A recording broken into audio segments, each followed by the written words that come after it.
ವೀಕ್ಷಕರೇ ನಮಸ್ತೆ. ಇವತ್ತಿನ ಪ್ರೈಮ್ ಟೈಮ್ ಕಾರ್ಯಕ್ರಮಕ್ಕೆ ಸ್ವಾಗತ. ಇವತ್ತಿನ ಚರ್ಚಾ ವಿಷಯ ಎಲ್ಲರೂ ಕೂಡ ಸದ್ಯ ಚರ್ಚೆ ಮಾಡ್ತಾ ಇರುವಂತಹ ವಿಚಾರ. ಇವತ್ತು ಬೆಳಗಿನಿಂದ ಈಗ ನಾಳೆ ನಾಡಿದ್ದು ಅಥವಾ ಈ ಒಂದು 2 ವರ್ಷಗಳ ಕಾಲ ಚರ್ಚೆ ಮಾಡಬಹುದಾಗಿರುವಂತಹ ವಿಚಾರ.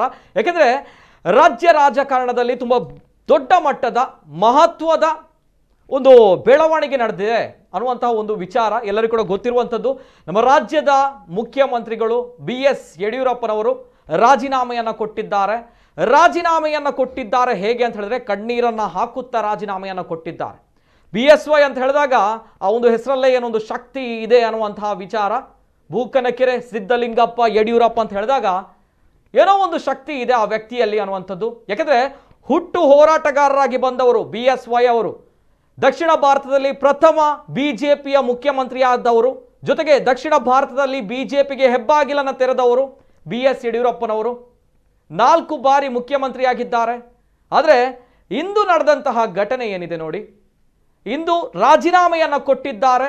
ರಾಜೀನಾಮೆಯನ್ನು ಕೊಡೋದು ಬಿಡೋದು ಅವರವರ ಇಷ್ಟ, ಅವರ ಪಕ್ಷ ಏನು ಬೇಕಾದರೂ ಮಾಡ್ಕೊಳ್ತಾರೆ ಅನ್ನುವಂಥದ್ದು. ಆದರೆ ಕೊಟ್ಟಿರುವಂತಹ ರೀತಿ ಸರಿ ಇದೆಯಾ ಅನ್ನುವಂಥದ್ದು, ಈ ವಿದಾಯ ಸರಿ ಇದೆಯಾ ಅನ್ನುವಂತಹ ಪ್ರಶ್ನೆಯೂ ಕೂಡ ಬರುತ್ತೆ. ಈ ವಿಚಾರದ ಬಗ್ಗೆ ಮಾತನಾಡ್ತಿದ್ದೇವೆ. ಜೊತೆಗೆ BSY ಅನ್ನುವಂತಹ ಒಂದು ಹುಟ್ಟು ಹೋರಾಟಗಾರರ ಯುಗಾಂತ್ಯ ಆಗಿದೆ ಅನ್ನುವಂಥದ್ದು. ಇವತ್ತಿನ ವಿಶೇಷ ಕಾರ್ಯಕ್ರಮಕ್ಕೆ ಸ್ವಾಗತ. ನಾನು ನಿತಿನ್ ಸಾಲ್ಯ. ಎಲ್ಲೇ ಮೀರಿದಂತಹ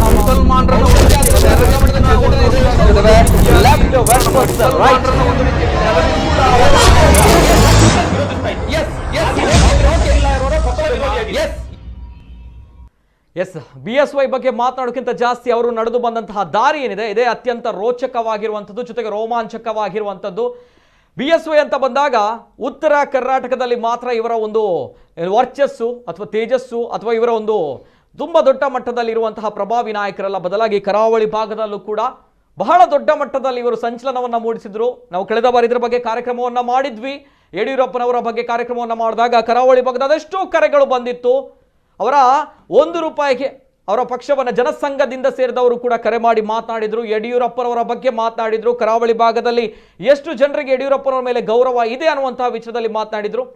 ಎಲ್ಲ ವಿಚಾರದ ಬಗ್ಗೆ ಮತ್ತೆ ಮಾತಾಡೋಣ. ಜೊತೆಗೆ ಯಡಿಯೂರಪ್ಪ ಅನ್ನುವಂತಹ ಮಹಾನ್ ನಾಯಕನ ಬಗ್ಗೆಯೂ ಕೂಡ ಮಾತನಾಡಬೇಕಾಗುತ್ತೆ.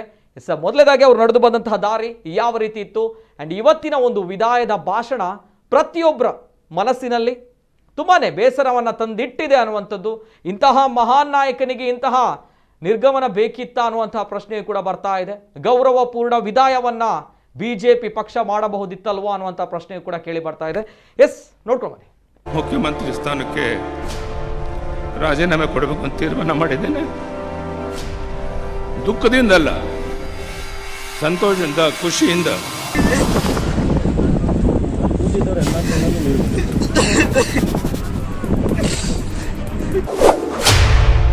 ಕಣ್ಣೀರಿಡುತ್ತಾ ರಾಜೀನಾಮೆ ಘೋಷಿಸಿದ ಸಿಎಂ ಯಡಿಯೂರಪ್ಪ. ಸೈಕಲ್ ಹತ್ತಿ ರಾಜ್ಯ ಸುತ್ತಿ ಪಕ್ಷ ಕಟ್ಟಿದ್ದ ಹೋರಾಟಗಾರ BSY.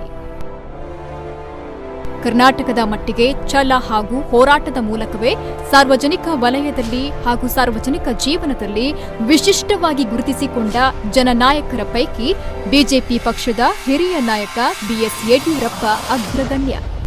80ರ ದಶಕದಲ್ಲಿ ಭಾರತೀಯ ಜನಸಂಘ ಬಿಜೆಪಿ ಪಕ್ಷವಾಗಿ ರೂಪುಗೊಂಡಾಗ ರಾಜ್ಯದಲ್ಲಿ ಬಿಜೆಪಿ ಪಕ್ಷಕ್ಕೆ ಆಗಿನ್ನೂ ಗಟ್ಟಿ ನೆಲೆ ಇರಲಿಲ್ಲ.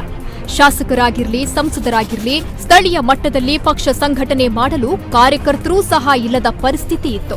ಇಂತಹ ಸಂದಿಗ್ಧ ಪರಿಸ್ಥಿತಿಯಲ್ಲಿದ್ದ ಅದೇ ಪಕ್ಷ 2008ರ ವೇಳೆಗೆ ಕೇವಲ 3 ದಶಕಗಳ ಅಂತರದಲ್ಲಿ ರಾಜ್ಯದ ಚುಕ್ಕಾಣಿ ಹಿಡಿಯುವಷ್ಟರ ಮಟ್ಟಿಗೆ ಬೆಳೆದಿದೆ ಅಂದ್ರೆ ಅದು ಸಾಮಾನ್ಯವಾದ ವಿಚಾರವಲ್ಲ. ಅಂದಿನಿಂದ ಇಂದಿನವರೆಗೆ ಬಿಜೆಪಿಯ ಈ ಯಶಸ್ಸಿನ ಹಿಂದಿದ್ದ ಏಕೈಕ ಹೆಸರು ಅಂದ್ರೆ BS ಯಡಿಯೂರಪ್ಪ. RSS ಮೂಲಕ ಬಿಜೆಪಿ ಪ್ರವೇಶಿಸಿ 1983ರ ವಿಧಾನಸಭಾ ಚುನಾವಣೆಯಲ್ಲಿ ಶಿಕಾರಿಪುರದಿಂದ ಸ್ಪರ್ಧಿಸಿ ವಿಧಾನಸೌಧ ಪ್ರವೇಶಿಸಿದ ನಂತರ ಹಿಂದೆ ಅವರು ತಿರುಗಿ ನೋಡಿದ್ದೇ ಇಲ್ಲ. ನೆನಪಿರ್ಲಿ, 1983ರಲ್ಲಿ ರಾಜ್ಯದಲ್ಲಿ ಬಿಜೆಪಿಯಿಂದ ಶಾಸಕರಾಗಿ ಆಯ್ಕೆಯಾದವರು ಕೇವಲ 18 ಜನ ಮಾತ್ರ. ಆದರೆ ಕೇವಲ 3 ದಶಕಗಳ ಹಿಂದೆ 18 ಶಾಸಕರನ್ನ ಹೊಂದಿದ್ದ ಅದೇ ಪಕ್ಷ 2008ರಲ್ಲಿ ಸ್ವಂತ ಬಲದಲ್ಲಿ ಸರ್ಕಾರವನ್ನು ರಚಿಸಿತ್ತು. ಯಡಿಯೂರಪ್ಪ ದಕ್ಷಿಣ ಭಾರತದ ಮೊದಲ ಬಿಜೆಪಿ ಮುಖ್ಯಮಂತ್ರಿ ಎಂಬ ಹಿರಿಮೆಗೆ ಪಾತ್ರರಾಗಿದ್ರು.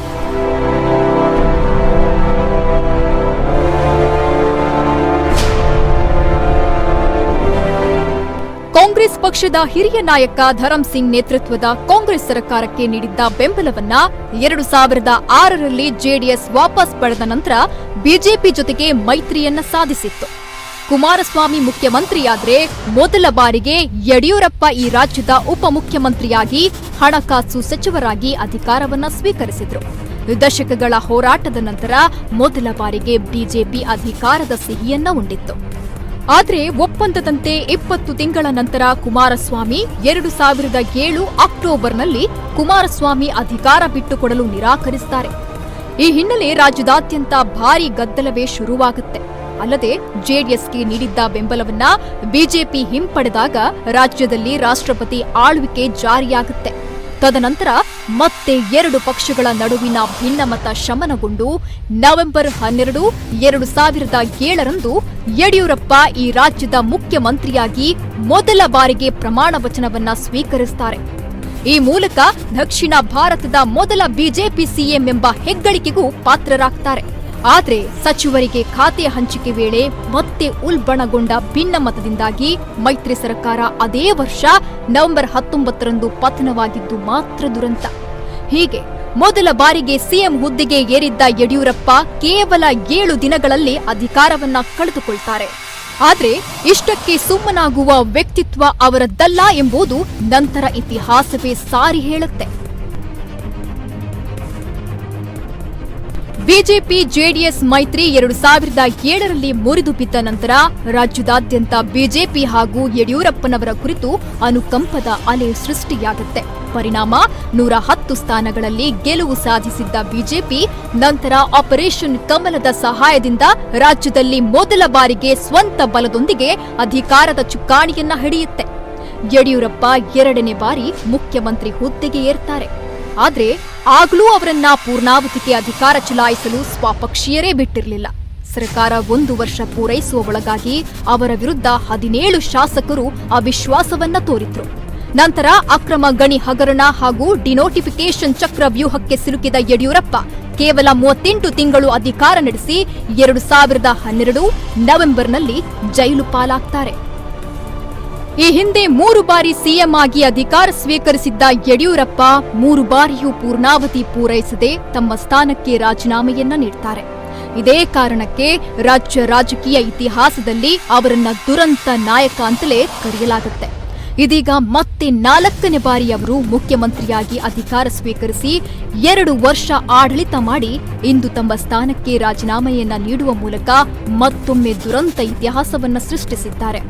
ಈ ಬಾರಿಯಾದರೂ ಅವರು ಉಳಿದ 4 ವರ್ಷ ಸಿಎಂ ಆಗಿಯೇ ಮುಂದುವರಿಯುತ್ತಾರಾ ಅಥವಾ ಅವರ ದುರಂತ ಇತಿಹಾಸ ಮತ್ತೆ ಅವರ ಬೆನ್ನನ್ನ ಹಿಂಬಾಲಿಸುತ್ತಾ ಅನ್ನೋದನ್ನ ಕಾದು ನೋಡಬೇಕಾಗಿದೆ. ನಾನು ನಿಮ್ಮೆಲ್ಲರ ಅಪ್ಪಣೆಯನ್ನು ಪಡೆದು ತೀರ್ಮಾನ ಮಾಡಿದ್ದೇನೆ. ಎಲ್ಲರೂ ಊಟ ಮಾಡಿದ ನಂತರ ರಾಜಭವನಕ್ಕೆ ಹೋಗಿ ಮುಖ್ಯಮಂತ್ರಿ ಸ್ಥಾನಕ್ಕೆ ರಾಜೀನಾಮೆ ಕೊಡಬೇಕು ಅಂತ ತೀರ್ಮಾನ ಮಾಡಿದ್ದೇನೆ.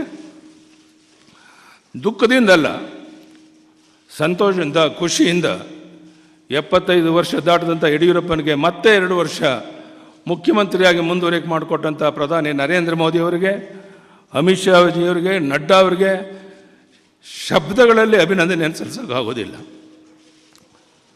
ಅವರಿಗೆ ನಾನು ಋಣಿಯಾಗಿದ್ದೇನೆ. ಅವರೇನು ಕರ್ನಾಟಕದಲ್ಲಿ ಪಕ್ಷ ಬಲವರ್ಧನೆಯಾಗಿ ಮತ್ತೊಮ್ಮೆ ಅಧಿಕಾರಕ್ಕೆ ಬರಬೇಕು ಅನ್ನೋ ಅಪೇಕ್ಷೆ ಇದೆಯೋ ಅದನ್ನು ನೀವೆಲ್ಲ ಸೇರಿ ಮಾಡೋಣ ಅನ್ನೋ ಭರವಸೆಯನ್ನು ಕೊಟ್ಟು ಊಟದ ನಂತರ ನಾನು ರಾಜ್ಯಪಾಲರಿಗೆ ಹೋಗಿ ರಾಜೀನಾಮೆ ಪತ್ರವನ್ನು ಕೊಡುತ್ತಾ ಇದ್ದೇನೆ. ಅದಕ್ಕೆ ನಿಮ್ಮೆಲ್ಲರ ಸಹಕಾರ ಬೇಕು. ಎಲ್ಲರೂ ಒಟ್ಟಾಗಿ ಕೆಲಸ ಮಾಡೋಣ ಅಂತ ಮತ್ತೊಮ್ಮೆ ಪ್ರಾರ್ಥನೆ ಮಾಡಿ ತಮ್ಮೆಲ್ಲರಿಗೂ ಅಭಿನಂದನೆ ಸಲ್ಲಿಸಿ ನನ್ನ ಮಾತನ್ನು ಮುಗಿಸ್ತೀನಿ. ಕರ್ನಾಟಕ ರಾಜ್ಯದ ಒಂದೊಂದು ಜಿಲ್ಲೆಯ ಅಭಿವೃದ್ಧಿ ಮಾಡಬೇಕಾಗಿದೆ. ಅದಕ್ಕೆ ಎಲ್ಲರೂ ಒಟ್ಟಾಗಿ ಸೇರಿ ಕೆಲಸ ಮಾಡಬೇಕಾಗಿದೆ. ಆ ಅವಿರತ ಪ್ರಯತ್ನದಲ್ಲಿ ನೀವು ಮಾಧ್ಯಮದ ಸ್ನೇಹಿತರು ಎಲ್ಲರೂ ಸಹಕಾರವನ್ನು ಕೊಟ್ಟರೆ ಆ ದಿಕ್ಕಿನಲ್ಲಿ ನಾವು ಯಶಸ್ವಿಯನ್ನು ಕಾಣೋಕ್ಕೆ ಸಾಧ್ಯ ಇದೆ ಅನ್ನೋ ಮಾತನ್ನು ಹೇಳ್ತಾ ತಾವ್ಯಾರು ಅನ್ಯತಾ ಭಾವಿಸಬಾರ್ದು. ನಾನು ನಿಮ್ಮೆಲ್ಲರ ಅಪ್ಪಣೆಯನ್ನು ಪಡೆದು ತೀರ್ಮಾನ ಮಾಡಿದ್ದೇನೆ. ಎಲ್ಲರೂ ಊಟ ಮಾಡಿದ ನಂತರ ರಾಜಭವನಕ್ಕೆ ಹೋಗಿ ಮುಖ್ಯಮಂತ್ರಿ ಸ್ಥಾನಕ್ಕೆ ರಾಜೀನಾಮೆ ಕೊಡಬೇಕು ಅಂತ ತೀರ್ಮಾನ ಮಾಡಿದ್ದೇನೆ. ದುಃಖದಿಂದಲ್ಲ, ಸಂತೋಷದಿಂದ, ಖುಷಿಯಿಂದ 75 ವರ್ಷ ದಾಟದಂಥ ಯಡಿಯೂರಪ್ಪನಿಗೆ ಮತ್ತೆ 2 ವರ್ಷ ಮುಖ್ಯಮಂತ್ರಿಯಾಗಿ ಮುಂದುವರಿಕೆ ಮಾಡಿಕೊಟ್ಟಂಥ ಪ್ರಧಾನಿ ನರೇಂದ್ರ ಮೋದಿ ಅವರಿಗೆ, ಅಮಿತ್ ಶಾ ಅವರಿಗೆ, ನಡ್ಡಾ ಅವರಿಗೆ ಶಬ್ದಗಳಲ್ಲಿ ಅಭಿನಂದನೆ ಸಲ್ಲಿಸೋಕ್ಕಾಗೋದಿಲ್ಲ. ಅವರಿಗೆ ನಾನು ಋಣಿಯಾಗಿದ್ದೇನೆ. ಅವರೇನು ಕರ್ನಾಟಕದಲ್ಲಿ ಪಕ್ಷ ಬಲವರ್ಧನೆಯಾಗಿ ಮತ್ತೊಮ್ಮೆ ಅಧಿಕಾರಕ್ಕೆ ಬರಬೇಕು ಅನ್ನೋ ಅಪೇಕ್ಷೆ ಇದೆಯೋ ಅದನ್ನು ನೀವೆಲ್ಲ ಸೇರಿ ಮಾಡೋಣ ಅನ್ನೋ ಭರವಸೆಯನ್ನು ಕೊಟ್ಟು, ಊಟದ ನಂತರ ನಾನು ರಾಜ್ಯಪಾಲರಿಗೆ ಹೋಗಿ ರಾಜೀನಾಮೆ ಪತ್ರವನ್ನು ಕೊಡುತ್ತವನ್ನು ಇದ್ದೇನೆ. ಅದಕ್ಕೆ ನಿಮ್ಮೆಲ್ಲರ ಸಹಕಾರ ಬೇಕು, ಎಲ್ಲರೂ ಒಟ್ಟಾಗಿ ಕೆಲಸ ಮಾಡೋಣ ಅಂತ ಮತ್ತೊಮ್ಮೆ ಪ್ರಾರ್ಥನೆ ಮಾಡಿ ತಮ್ಮೆಲ್ಲರಿಗೂ ವಂದನೆ, ಅಭಿನಂದನೆ ಸಲ್ಲಿಸಿ ನನ್ನ ಮಾತನ್ನು ಮುಗಿಸ್ತೀನಿ. ನೋಡ್ಕೊಂಡು ಬಂದ್ರಿ ಯಡಿಯೂರಪ್ಪನವರು ಯಾವ ರೀತಿ ವಿದ್ಯಾದ ಭಾಷಣವನ್ನು ಹೇಳಿದ್ದಾರೆ, ಮಾಡಿದ್ದಾರೆ ಅನ್ನುವಂಥದ್ದು. ಭಾವುಕರಾಗಿದ್ದಾರೆ, ಗದ್ಗತಿಯರಾಗಿದ್ದಾರೆ. ಅಂದರೆ ನಮ್ಮ ಈ ದಕ್ಷಿಣ ಭಾರತದಲ್ಲಿ BJP ಪಕ್ಷವನ್ನು ಕಟ್ಟಿದಂತಹ ತಳಮಟ್ಟದಿಂದ, ಯಾರೋ ಕಟ್ಟಿದಂತಹ ಸಾಮ್ರಾಜ್ಯ ಅಲ್ಲ, ಬದಲಾಗಿ ಅವರೇ ತಳಮಟ್ಟದಿಂದ ಕಟ್ಟಿರುವಂತಹ ಸಾಮ್ರಾಜ್ಯ ಇದು. ಆ ಸಾಮ್ರಾಜ್ಯವನ್ನು ಆಳಿದಂತಹ ಮಹಾನ್ ನಾಯಕ. ಆದರೆ ಆ ಮಹಾನ್ ನಾಯಕನ ಒಂದು ವಿದಾಯ ಯಾವ ರೀತಿ ಇತ್ತು ಅನ್ನೋಂಥದ್ದು ತಾವೆಲ್ಲರೂ ಕೂಡ ನೋಡಿದ್ದೀರಾ. ಇದು ಇರುವಂಥದ್ದು. ಮಾತಾಡಬೇಕು, ಈ BSY ಅನ್ನುವಂತಹ ಒಂದು ಮಹಾನ್ ನಾಯಕನ ಯುಗಾಂತ್ಯ ಆಯಿತು ಅನ್ನುವಂಥದ್ದು. ಇಂತಹ ರಾಜಕೀಯ ವ್ಯಕ್ತಿ ನಾವೆಂದೂ ಕೂಡ ನೋಡಿಲ್ಲ, ಇನ್ನು ಮುಂದಕ್ಕೂ ಕೂಡ ನೋಡೋಕ್ಕೆ ಸಾಧ್ಯ ಇಲ್ಲ ಅನ್ನುವಂತಹ ವಿಚಾರ ಕೇಳಬಹುದು ತಾವುಗಳು. ನಮ್ಮ ಕರಾವಳಿ ಭಾಗದಲ್ಲಿ ಯಡಿಯೂರಪ್ಪನವರು ಏನು ಮಾಡಿದ್ದಾರೆ ಅನ್ನುವಂಥದ್ದು, ನಮ್ಮ ಕರಾವಳಿ ಭಾಗದವರು ಯಡಿಯೂರಪ್ಪನವರ ಬಗ್ಗೆ ತುಂಬ ಚರ್ಚೆ ಮಾಡ್ತಾ ಇದ್ದಾರೆ, ಏನು ಖಾತೆ ಅನ್ನುವಂಥದ್ದು. ಮಾತಾಡ್ತೇನೆ ಈ ವಿಚಾರದ ಬಗ್ಗೆಯೂ ಕೂಡ. ಮಾತಾಡಬೇಕು. ನಮ್ಮ ಜೊತೆ ಗಣ್ಯ ವ್ಯಕ್ತಿಗಳು ಕೂಡ ಜಾಯ್ನ್ ಆಗಿದ್ದಾರೆ. ಆತ್ಮೀಯವಾಗಿರುವಂತಹ ಸ್ವಾಗತವನ್ನ ಮಾಡಬೇಕು. ದಿಲ್ರಾಜ್ ಆಳ್ವ ಅವರಿದ್ದಾರೆ. ಆತ್ಮೀಯವಾಗಿರುವಂತಹ ಸ್ವಾಗತ ಸರ್ ತಮಗೆ. ನಮಸ್ತೆ ಸರ್. ಅದೇ ರೀತಿ ನಮ್ಮ ಜೊತೆ ಸತೀಶ್ ಪ್ರಭು ಅವರಿದ್ದಾರೆ. ಆತ್ಮೀಯವಾಗಿರುವಂತಹ ಸ್ವಾಗತ ಸರ್ ತಮಗೆ. ಇಬ್ರು ಗಣ್ಯ ವ್ಯಕ್ತಿಗಳು ಕಾರ್ಯಕ್ರಮದಲ್ಲಿ ಜಾಯ್ನ್ ಆಗಿದ್ದಾರೆ. ಮಾತಾಡಬೇಕು ಇಬ್ಬರಲ್ಲೂ ಕೂಡ.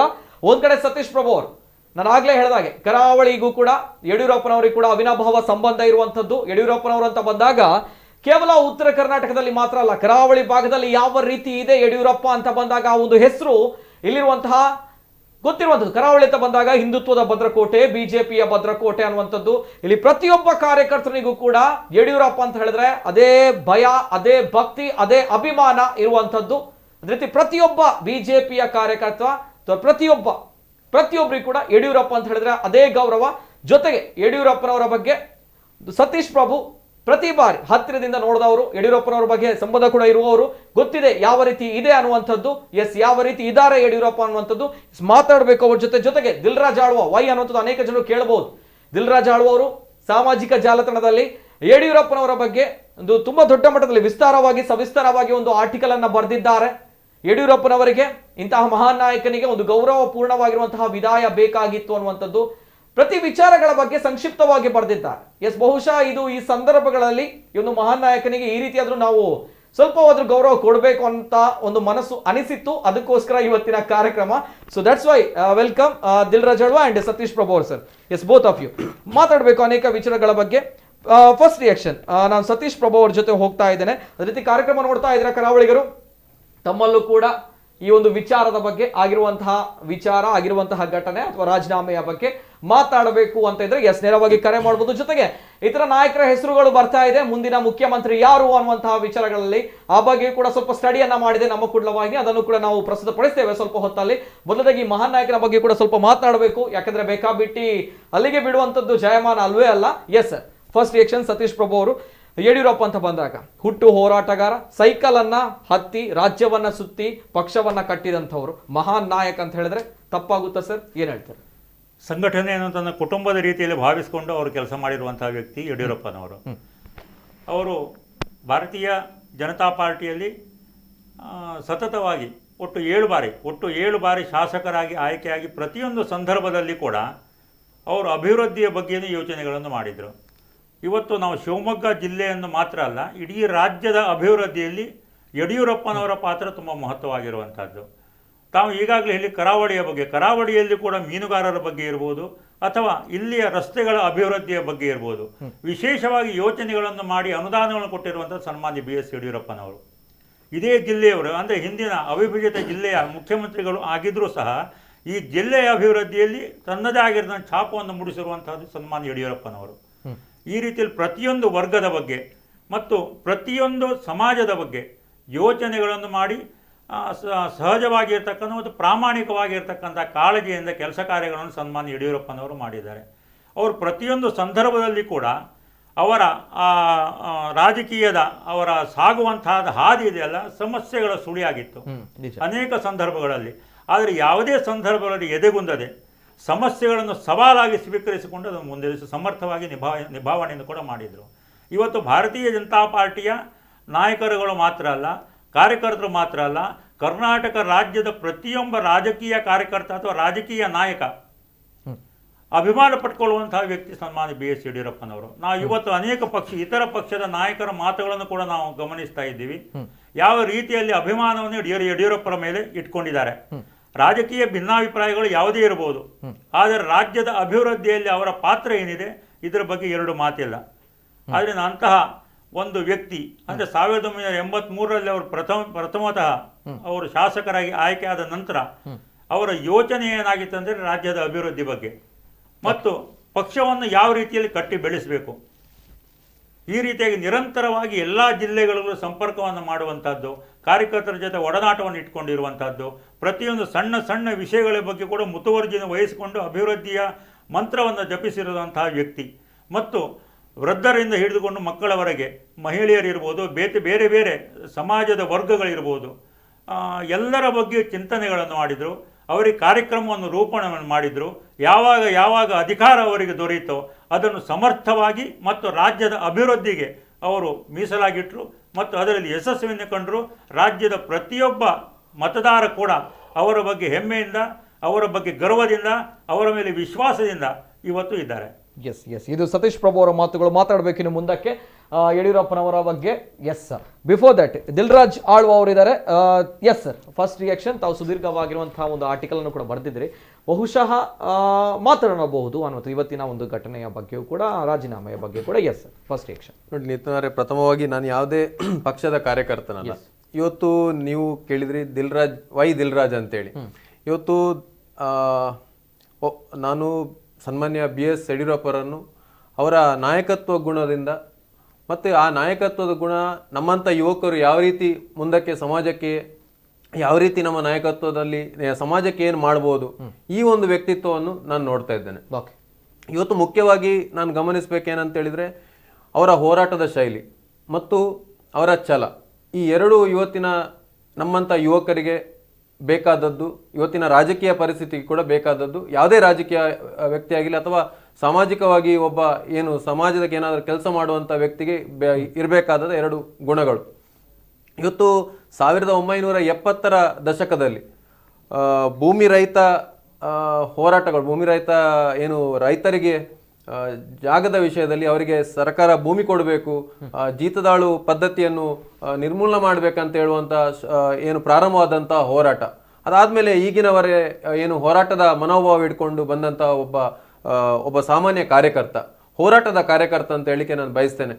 ಇವತ್ತು ನೋಡಿ, ಈಗಿನ ಒಂದು ಪರಿಸ್ಥಿತಿಯಲ್ಲಿ ಒಬ್ಬ ನಾಯಕ ಹೇಗಿರಬೇಕು ಅಂತ ಹೇಳಿದ್ರೆ, ಈಗ ನಮ್ಗೆ ಗೊತ್ತಿದೆ ಯಾವುದೇ ರೀತಿಯ ಹೋರಾಟಗಳಿಲ್ಲ.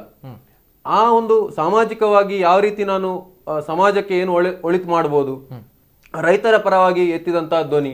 ಇವತ್ತು ಯಡಿಯೂರಪ್ಪರವರು ವಿಧಾನಸೌಧದಲ್ಲಿ ಮಾತಾಡ್ತಾರೆ ಅಂತ ಹೇಳಿದ್ರೆ ಇಡೀ ವಿಧಾನಸೌಧ ಒಂದು ನಡುಗ್ತಾ ಇತ್ತು ಅಂತ ಹೇಳೋ ಒಂದು ಮಾತು ಆ ಸಂದರ್ಭದಲ್ಲಿ. ನಮ್ಮಂತ ಯುವಕರು ಇದನ್ನೆಲ್ಲ ಕಲಿಬೇಕಾಗ್ತದೆ. ಹೋರಾಟ, ಮುಖ್ಯವಾಗಿ ಹೋರಾಟದ ಗುಣಗಳು, ರೈತರ ಪರವಾಗಿ ಆದಂತ ಮಾತುಗಳಾಗಿರ್ಬೋದು.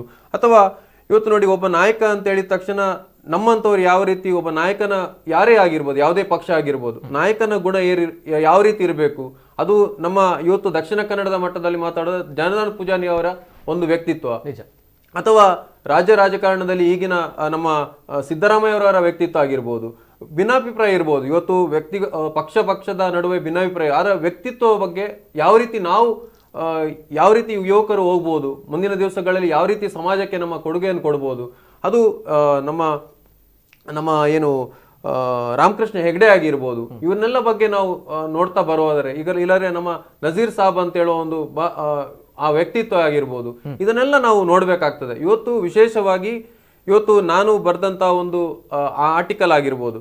ಇವತ್ತು ನೋಡಿ, ಒಬ್ಬ ಯಡಿಯೂರಪ್ಪ, ನಾನು ಯಾವುದೇ ಪಕ್ಷದ ಕಾರ್ಯಕರ್ತನಲ್ಲ, ಒಬ್ಬ ಸಾಮಾನ್ಯ ವ್ಯಕ್ತಿ. ಸಾಮಾನ್ಯ ವ್ಯಕ್ತಿ ಅವರಿಂದ ಕಲಿಯುವಂತದ್ದು ಅವರ ಛಲ, ಅವರ ಹೋರಾಟ. ಅವರು ತಮ್ಗೆ ಗೊತ್ತಿರ್ಬೋದು, ಆ ಒಂದು ಕಳೆದ ಸರ್ಕಾರ ಏನು ವಿಶ್ವಾಸಮತ 75 ವರ್ಷದ ಒಬ್ಬ ಯುವಕ ಮಾತಾಡಿದಂತ ಒಂದು ಭಾಷಣ, ನಾನು ಮತ್ತೆ ಹೋರಾಟ ಮಾಡ್ತೇನೆ, ಮತ್ತೆ ನಾನು ಸಂಘಟನೆ ಮಾಡ್ತೇನೆ, ಇಂಥದ್ದೆಲ್ಲ ನಮ್ಮಂತ ಯುವಕರಿಗೆ ಸ್ಫೂರ್ತಿ. ಈಗಿನ ಏನು ರಾಜಕೀಯ ತಾವು ನೋಡಿದ್ರೆ ಇವತ್ತು ತಪ್ಪಾಗಿರ್ಬೋದು ನಾನು ವಿಶ್ಲೇಷಣೆಯಲ್ಲಿ. ಇವತ್ತು ನೀವೊಬ್ಬ ಯುವಕರು ಇವತ್ತು ಆಲ್ ಕಾಲೇಜಿನ ಮುಖಾಂತರ ಇವತ್ತು ಏನು ವಿದ್ಯಾರ್ಥಿ ನಾಯಕರಾಗಿ ಬರ್ತಾರೆ.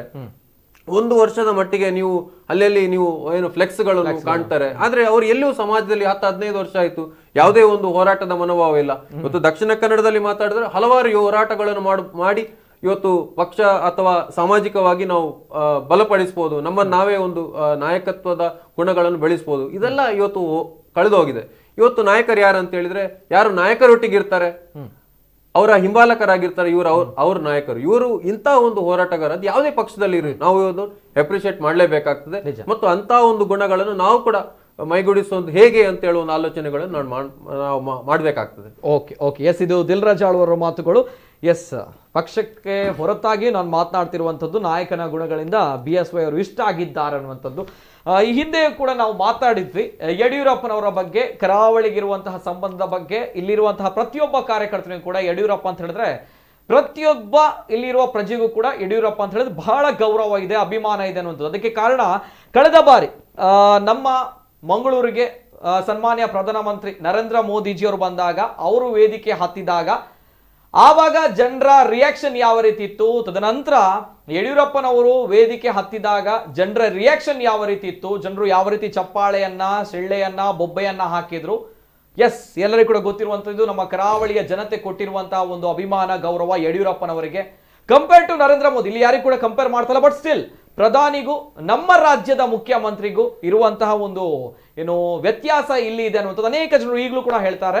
ಆ ವೇದಿಕೆಯಲ್ಲಿ ಮೋದಿ ಅವರು ಹತ್ತಿದ್ದಾಗ, ಯಡಿಯೂರಪ್ಪನವರು ಹತ್ತಿದ್ದಾಗ ಕರಾವಳಿ ಜನತೆ ಅಭಿಮಾನ ಗೌರವವನ್ನ ಅತ್ಯದ್ಭುತವಾಗಿ ಕೊಟ್ಟಿರುವಂಥದ್ದು ಯಡಿಯೂರಪ್ಪನವರಿಗೆ ಅನ್ನುವಂಥದ್ದು. ಯಡಿಯೂರಪ್ಪ ಪ್ರತಿಯೊಬ್ಬರಿಗೂ ಕೂಡ ಸಲ್ಲುವಂತಹ ನಾಯಕ ಅನ್ನುವಂಥದ್ದು. ಕಾರಣ ಆಗ್ಲೇ ಹೇಳಿದೆ, ಯಾರೋ ಕಟ್ಟಿರುವಂತಹ ಸಾಮ್ರಾಜ್ಯ ಅಲ್ಲ, ಬದಲಾಗಿ ಅವರೇ ಕಟ್ಟಿರುವಂತಹ, ಆತನೇ ಕಟ್ಟಿರುವಂತಹ ಸಾಮ್ರಾಜ್ಯ. ಸೊ ಹಾಗಾಗಿ ಅದಕ್ಕೆ ಗೌರವ ಇದೆ ಅನ್ನುವಂಥದ್ದು ಯಡಿಯೂರಪ್ಪನವರಿಗೆ. ಅಂಡ್ ಎಸ್, ನಮ್ಮ ಕರಾವಳಿ ಭಾಗದ ಬಗ್ಗೆ ವೈ ಸರ್, ಕರಾವಳಿ ಭಾಗದ ಜನರು ಯಡಿಯೂರಪ್ಪನವರಿಗೆ ಇಷ್ಟು ಗೌರವವನ್ನು ಕೊಡ್ತಾರೆ ಅಂತ ಬಂದಾಗ ಏನ್ ಹೇಳ್ತಾರೆ? ಮೊದಲದಾಗಿ ಮಲೆನಾಡು ಶಿವಮೊಗ್ಗದ ಕಡೆಯಿಂದ ಬಂದಿರುವಂತಹ ವ್ಯಕ್ತಿ ಯಡಿಯೂರಪ್ಪನವರು. ಮಲೆನಾಡಿಗೂ ಕರಾವಳಿಗೂ ಮೊದಲೇ ಅವಿನಾಭಾವ ಸಂಬಂಧ ಇದೆ. ಆದರೆ ಮುಖ್ಯಮಂತ್ರಿ ಆಗುವುದಕ್ಕಿಂತ ಮೊದಲೇ ಅವರು ಓಡಾಟ ಮಾಡುವಂಥ ಸಂದರ್ಭದಲ್ಲಿ ದಕ್ಷಿಣ ಕನ್ನಡ ಜಿಲ್ಲೆಗೆ ಅನೇಕ ಬಾರಿ ಅವರು ಭೇಟಿಯನ್ನು ಕೊಟ್ಟಿದ್ದಾರೆ. ಸಂಘಟನೆಯನ್ನು ಯಾವ ರೀತಿ ಬೆಳೆಸಬೇಕು, ಸಂಘಟನೆಯಲ್ಲಿ ತನ್ನನ್ನು ಯಾವ ರೀತಿ ತೊಡಗಿಸಿಕೊಳ್ಬೇಕು, ಮತ್ತು ಪ್ರತಿಯೊಂದು ಸಂದರ್ಭದಲ್ಲಿ ಕೂಡ ಅವರು ಹೋರಾಟವನ್ನು ಮಾಡಬೇಕಾದ್ರೆ ಅದರಲ್ಲಿ ಪ್ರಾಮಾಣಿಕ ಕಾಳಜಿಯನ್ನು ನಾವು ಕಾಣ್ಬೋದಾಗಿತ್ತು. ನಾನು ವಿದ್ಯಾರ್ಥಿ ಆಗಿದ್ದಾಗ ಕೂಡ ನಾವೊಂದು ಪ್ರತಿಯೊಂದು ಹೋರಾಟದ ಸಂದರ್ಭದಲ್ಲಿ ಒಂದು ಘೋಷಣೆ ಆಗ್ತಿತ್ತು, ಯಡಿಯೂರಪ್ಪ ಗುಡುಗಿದರೆ ವಿಧಾನಸೌಧ ನಡುಗೋದು ಅಂತ ಹೇಳಿ. ಕೇವಲ ಘೋಷಣೆ ಮಾತ್ರ ಆಗಿರಲಿಲ್ಲ, ನಿಜವಾಗಿ ಕೂಡ ವಸ್ತುಶಃ ಯಡಿಯೂರಪ್ಪನವರು ವಿಧಾನಸಭೆಯಲ್ಲಿ ಯಾವುದೇ ವಿಷಯದ ಮೇಲೆ ಚರ್ಚೆಗೆ ಎದ್ದು ನಿಂತರು ಅಂತ ಹೇಳಿದ್ರೆ ಆಡಳಿತ ಪಕ್ಷ ಸ್ವಲ್ಪ ನಡುಗ್ತಿತ್ತು. ಅಂತಹ ಅವರ ಧ್ವನಿ ಕೂಡ ಅದೇ ರೀತಿ ಇತ್ತು. ಮತ್ತು ಪ್ರತಿಯೊಂದು ವಿಷಯದ ಬಗ್ಗೆ ಮಾತನಾಡಬೇಕಾದ್ರೆ ಅದರ ಬಗ್ಗೆ ಅಧಿಕೃತವಾಗಿ ಅವರು ಮಾತನಾಡ್ತಾ ಇದ್ರು. ಅವರ ಆ ಮಾತಿನಲ್ಲಿ ಪ್ರಾಮಾಣಿಕ ಕಾಳಜಿ ಇತ್ತು. ಮತ್ತು ಅದರ ಬಗ್ಗೆ ಧ್ವನಿಯನ್ನು ಎತ್ತುವುದಂತ ಹೇಳಿದರೆ ಆಡಳಿತದಲ್ಲಿ ಯಾರು ಇದ್ದಾರೆ ಅವರಿಗೆ ಚುರುಕು ಮುಟ್ಟಿಸುವಂತಹ ಧ್ವನಿಯಲ್ಲಿ ಅವರು ಹೇಳ್ತಾ ಇದ್ರು. ಮತ್ತು ಹೋರಾಟದಲ್ಲಿ ಕೂಡ ಇವತ್ತು ನಾವು ನೋಡ್ತೇವೆ, ನಾಟಕೀಯವಾಗಿರ್ತಕ್ಕಂಥ ಅನೇಕ ಘಟನೆಗಳನ್ನು ನೋಡ್ತೀವಿ. ಆದರೆ ಅವರಲ್ಲಿ ಇರುವಂತಹ ಹೋರಾಟದ ಕೆಚ್ಚು ನೈಜವಾಗಿತ್ತು. ಅವರು ಸ್ವತಃ ರೈತರಾಗಿದ್ದುಕೊಂಡು ರೈತರ ಪರ ಹೋರಾಟಗಳನ್ನು ಮಾಡಿದ್ರೂ ಸಹ ಅವರು ದಕ್ಷಿಣ ಕನ್ನಡ ಜಿಲ್ಲೆಯಲ್ಲಿ ಇವತ್ತು ಮೀನುಗಾರರ ಬಗ್ಗೆ ಅನೇಕ ಅವರ ಸವಲತ್ತುಗಳನ್ನು ಕೊಡುವಲ್ಲಿ ಅವರು ಯಶಸ್ವಿಯಾಗಿದ್ದಾರೆ. ಇಲ್ಲಿಯ ಮೀನುಗಾರರಿಗೆ ಕಡಿಮೆ ಬಡ್ಡಿ ದರದಲ್ಲಿ ಸಾಲ ನೀಡುವಂತಹದ್ದು ಅಥವಾ ಬಡ್ಡಿ ರಹಿತ ಸಾಲ ಕೊಡುವಂತಹದ್ದು, ಇಲ್ಲಿಯ ಬಂದರುಗಳ ಅಭಿವೃದ್ಧಿಯನ್ನು ಮಾಡುವಂತಹದ್ದು, ಇವೆಲ್ಲದರ ಬಗ್ಗೆ ಅವರು ಯೋಚನೆಗಳನ್ನು ಮಾಡಿದ್ರು. ಅವರ ತಾನು ಅಧಿಕಾರದ ಸಂದರ್ಭದಲ್ಲಿ ಅವರ ಅನೇಕ ಸವಲತ್ತುಗಳನ್ನು ಮೀನುಗಾರರಿಗೆ ಕೊಟ್ಟರು. ಅದೇ ರೀತಿಯಲ್ಲಿ ದಕ್ಷಿಣ ಕನ್ನಡ ಜಿಲ್ಲೆಯಲ್ಲಿ ರಸ್ತೆಗಳ ಅಭಿವೃದ್ಧಿ ಬಗ್ಗೆ ಯೋಚನೆಯನ್ನು ಮಾಡಿರುವಂತಹದ್ದು ಪ್ರಥಮತಃ BS ಯಡಿಯೂರಪ್ಪನವರು ಅಂತ ಹೇಳಿದ್ರೆ ಖಂಡಿತವಾಗಿ ಅತಿಶಯೋಕ್ತಿ ಇಲ್ಲ. ಯಾಕಂತ ಹೇಳಿದ್ರೆ ಬಹುಶಃ ನನಗೆ ಗೊತ್ತಿರುವ ಹಾಗೆ ಮಂಗಳೂರು ನಗರದಲ್ಲಿ 18ಕ್ಕೂ ಹೆಚ್ಚಿನ ರಸ್ತೆಗಳು ಕಾಂಕ್ರೀಟೀಕರಣ ಮತ್ತು ಅಗಲೀಕರಣ ಆಗಿರುವಂತಹದ್ದು ಸನ್ಮಾನ್ಯ BSY ಅವರ ಅನುದಾನದ ಸಂದರ್ಭದಲ್ಲಿ.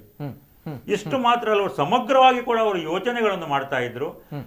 ವೃದ್ಧರಿಗೆ ವೃದ್ಧಾಪ್ಯ ವೇತನ ಬಗ್ಗೆ ಇರ್ಬೋದು, ವಿಧವಾ ವೇತನದ ಬಗ್ಗೆ ಇರ್ಬೋದು, ಆ ಮೊತ್ತವನ್ನು ಹೆಚ್ಚು ಮಾಡುವಂತಹ ಸಂದರ್ಭದಲ್ಲಿ ಇರ್ಬೋದು, ಅಥವಾ ಬೇರೆ ಬೇರೆ ವರ್ಗದವರಿಗೆ, ರಿಕ್ಷಾ ಚಾಲಕರಿಗೆ, ಅಸಂಘಟಿತ ಕಾರ್ಮಿಕರಿಗೆ, ಮಹಿಳೆಯರಿಗೆ, ವೃದ್ಧರಿಗೆ, ಯುವಕರಿಗೆ, ವಿದ್ಯಾರ್ಥಿಗಳಿಗೆ, ಈ ರೀತಿ ಪ್ರತಿಯೊಂದು ವರ್ಗಕ್ಕೂ ಕೂಡ ಬೇರೆ ಬೇರೆ ಯೋಜನೆಗಳನ್ನು ಅವರವರ ಅವಶ್ಯಕತೆಗೆ ಅನುಗುಣವಾಗಿ ಅನುದಾನಗಳನ್ನು ಒದಗಿಸಿಕೊಟ್ಟಿರುವಂತಹದ್ದು ಯಡಿಯೂರಪ್ಪನವರು.